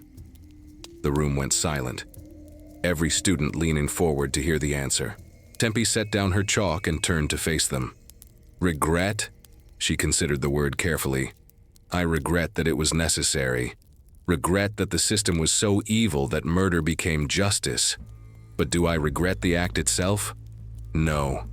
Master Harlan chose his fate the moment he chose to enslave human beings, to torture and humiliate and destroy. I just made sure he understood the consequences. But the Bible also say, let my people go, Tempie interrupted gently. Say that oppression is a sin, that those who profit from evil will face judgment. I was just God's instrument, delivering that judgment a bit early. She looked around at the young faces watching her. Don't misunderstand me, children. I ain't saying violence is always the answer. Most times it ain't. Education, organization, legal action, these are the weapons we use now. But back then, when we had no rights, no legal recourse, no way to fight except through individual acts of resistance? She paused. Sometimes the only choice is between dying passive or dying active, and I chose active. Isaiah, who taught carpentry and blacksmith work in the afternoons, added his voice. What Miss Tempie did, she did so y'all wouldn't have to. She and millions of others fought and bled so this generation could have options she never had. Don't waste that gift. The students understood. They was learning not just from books, but from living testimony. From people who'd survived the impossible and were now passing on wisdom earned through suffering. The school flourished despite constant threats from white supremacists who hated seeing black folks educated. The Ku Klux Klan burned crosses on their property. Night riders shot at the schoolhouse. White neighbors tried to intimidate students and their families. But Tempie had faced worse. Had stared down slave catchers and bounty hunters and the entire institution of slavery itself. A few cowards in sheets didn't scare her. She fortified the school, armed herself and Isaiah, taught the older students how to defend themselves, and she kept teaching, kept building, kept proving that black excellence was unstoppable. In 1875, she received a visitor that shook her to her core. A young woman, maybe 25 years old, arrived at the school asking for Temperance of Georgia. When Tempie came to the door, the woman's eyes filled with tears. "You don't know me," she said, her voice shaken. "But I'm Ruth's daughter. The baby you saved when you took that whipping. Mama told me to find you, tell you thank you, tell you that I'm free because you chose to suffer." Tempie pulled the girl, woman really, into an embrace. "Your mama made it north, made it to freedom?" "She did. Lived in Philadelphia for 20 years, raised me and my brothers, told us stories about you every night. She died last year, but her last words was, 'Find Tempie. Tell her she changed the world.'" They talked for hours. The young woman, named Hope because Ruth wanted her to embody possibility, had become a teacher herself, was opening a school in Atlanta, wanted Tempie's advice and blessing. "You already got my blessing," Tempie said. "Got my admiration too. You're doing the work, carrying it forward. That's all any of us can do, take what we learned from those who came before and pass it on to those who come after." As the years passed, Tempie's legend grew. People came from across the country to meet her, to hear her story directly, to understand how one woman had struck such a powerful blow against slavery. She obliged them all, telling her testimony over and over, never watering it down, never apologizing for the violence she'd committed, because she understood something fundamental. Her story wasn't just about her. It was about every slave who'd ever resisted, every person who'd ever chosen dignity over submission. In 1895, at age 70, Tempie was invited to speak at the Cotton States and International Exposition in Atlanta, the same event where Booker T. Washington gave his famous Atlanta Compromise speech. Washington preached accommodation and patience. Tempie preached resistance and justice. Mr. Washington says we should accept segregation, focus on economic advancement, wait for white folks to grant us equality. She told the black audience that packed the colored section of the exposition. "But I ask you, how long we been waiting? How much patience is enough?" Her voice rang out strong despite her age. "I spent 16 years waiting under slavery, 16 years suffering while hoping for deliverance that never came. And you know what I learned? Deliverance don't come from waiting, it comes from acting, from claiming your humanity with your own two hands." She didn't attack Washington directly, respected him too much for that, but made clear she represented a different tradition. The tradition of Nat Turner and Denmark Vesey, of Harriet Tubman and John Brown. The tradition that said freedom is taken, not given. The speech caused controversy, as she knew it would, but it also inspired, especially young folks who was tired of waiting, tired of accepting crumbs, ready to demand full equality. In 1900, Tempie fell ill. Pneumonia, the doctor said, common in the elderly. She fought it hard, but her body was tired. 75 years of living, 50 of those years fighting. It had taken its toll. As she lay in bed, surrounded by Isaiah and her students and friends she'd made over decades of struggle, she reflected on everything she'd survived and accomplished. She'd escaped slavery and helped hundreds of others do the same. She'd struck back against her oppressor and lived to tell about it. She'd witnessed the end of slavery and the beginning of a new struggle for true equality. She'd built a school and taught generations of freed slaves how to read and write and think and resist. Not bad for a woman who was supposed to die in bondage. "You in pain, love?" Isaiah asked, holding her hand. "No," Tempie said honestly. "No pain. Just tired, ready to rest. You earned it. We all did, everyone who survived, everyone who fought." She squeezed his hand. "You keep the school going. Keep teaching. Keep telling the stories. I will, I promise." On a warm summer evening in 1902, as the sun set over Georgia red clay that had drunk so much blood and tears, Tempie closed her eyes for the last time. She died free. She died victorious. She died knowing that the fire she'd lit would continue burning long after she was gone. Her funeral was attended by hundreds, former students, fellow abolitionists, freed slaves who'd heard her speak and been inspired. They buried her next to the school she'd built, in soil that used to belong to her oppressor but now belonged to freedom. The headstone Isaiah commissioned was simple but powerful.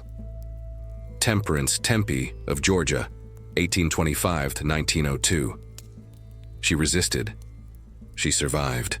She remembered. And below that, in smaller letters, the fire that didn't go out. Years later, decades later, even a century later, people would come to that grave and pay respects, would tell their children about the woman who'd poisoned her master and sewn him into his deathbed, who'd escaped to freedom and spent the rest of her life fighting for others. Some called her a hero, some called her a murderer, some called her both. Tempie wouldn't have cared about the labels. She'd cared about results, and the results spoke for themselves. In every freed slave who learned to read, in every person who resisted oppression, in every voice raised against injustice. The wheels she'd helped turn kept turning, and somewhere in the realm of ancestors, Bessie and Abani and Ife and Yah all waited to welcome her home. Their voices raised in praise for a daughter who'd made them proud, who'd lived fierce, who'd died free, who'd proven that even in the darkest times, even under the cruelest oppression, resistance is possible. Justice is achievable. And the human spirit cannot be broken. Not ever. Not as long as people like Tempie walk this earth, carrying fire in their hearts and justice in their hands. 77 years she walked this earth, 16 of them in chains, 61 of them free. But Lord have mercy, what she did with those free years. Some folks gonna say she was too violent, too unforgiving, too willing to take justice into her own hands. Gonna say that murder is murder, no matter the reason, no matter the cause. But I ask you this, and I want you to think hard before you answer. What would you have done? If you'd been beaten till you bled for making eye contact wrong. If you'd been forced to spit on your own mama for a white man's entertainment. If you'd watched friends sold away, women violated, children torn from their mother's arms. If you'd lived every single day knowing you was considered property, not human, with no rights, no future, no hope. What would you have done? Waited for the law to protect you?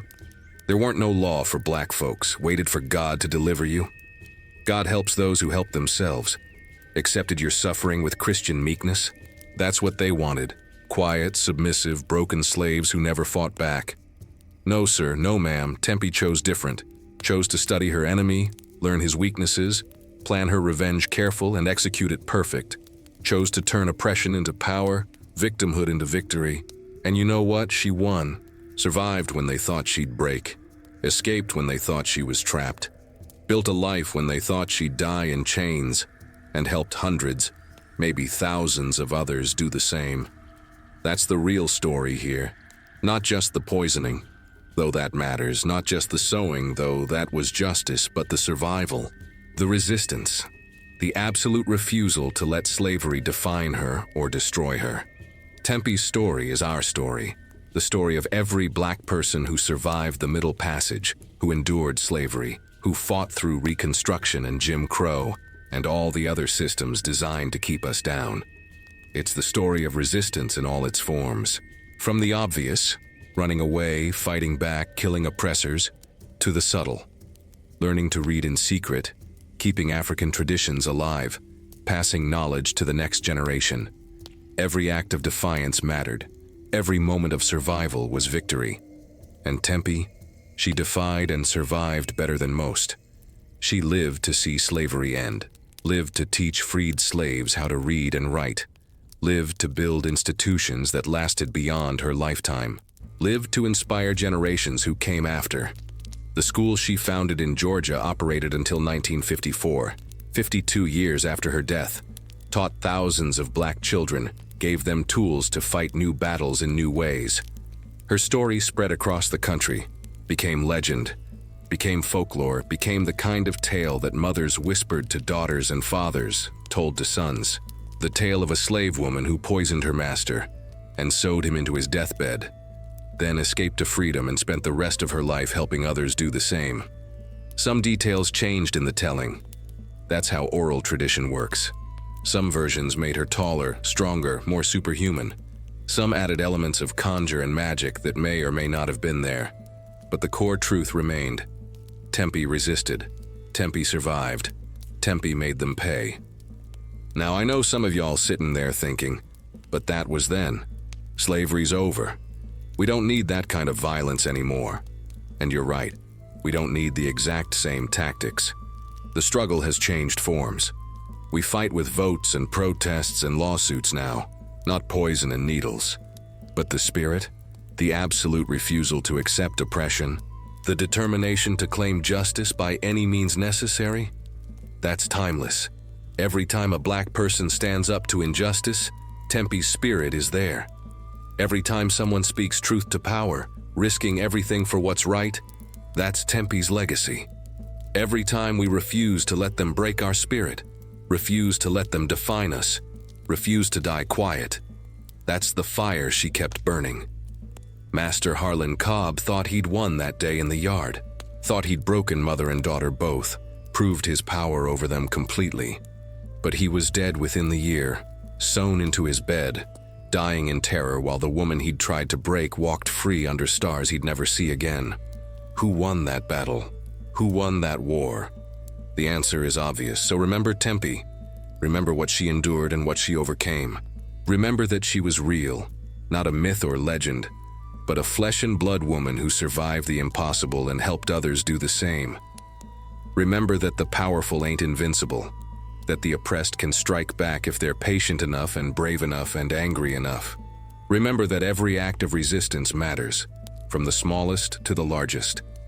That survival itself is victory when the whole system is designed to kill you. And remember this, the fire that burned in Tempie still burns in all of us who carry the blood and memory of enslaved ancestors. It burns in every demand for justice, every refusal to accept oppression, every moment we choose dignity over submission.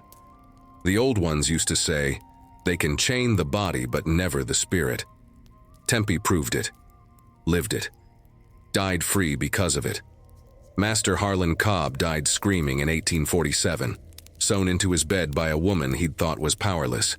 Tempie died peacefully in 1902, surrounded by people who loved her, having built a legacy that outlasted every master, every overseer, every system that tried to destroy her. If that ain't justice, then justice don't exist. But the ancestors know better. The ancestors know that every blow struck against oppression echoes through time. Every act of resistance inspires the next. Every voice raised in testimony becomes part of the chorus demanding change. Tempie's voice still speaks, still testifies, still reminds us that we are not powerless, we are not voiceless, we are not defeated. We are warriors, survivors, descendants of people who endured the unendurable and emerged victorious. And that fire, the fire that didn't go out in Tempie, the fire that burned in Bessie and Abini and Ife and Ya, that fire still burns in every one of us. Every day we live free. Every moment we resist. Every time we remember. The whip cracked loud in Georgia. The auction block stood tall in Charleston. The slave ships crossed dark waters carrying stolen souls. But we survived. We resisted.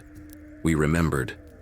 And now, right now, this very moment, you carry that legacy forward. You are Tempie's children. Bessie's grandchildren. Descendants of every African who survived the Middle Passage. Every slave who resisted bondage. Every person who chose freedom over submission. Their blood runs in your veins. Their strength lives in your bones. Their fire burns in your heart. Don't ever forget that. Don't ever let them make you forget. Who suffered, suffered. Who resisted, left memory. And memory we keep here in the echoes from the quarters. Rest in power, Sister Tempie. Your fire still burns. Your story still speaks. And the ancestors still smile when your name is spoken. Amen. Ash. So be it. Silence falls, the story is complete, but its echo continues, carried on the voices of everyone who hears it, everyone who tells it, everyone who lives it. The fire didn't go out. It never will.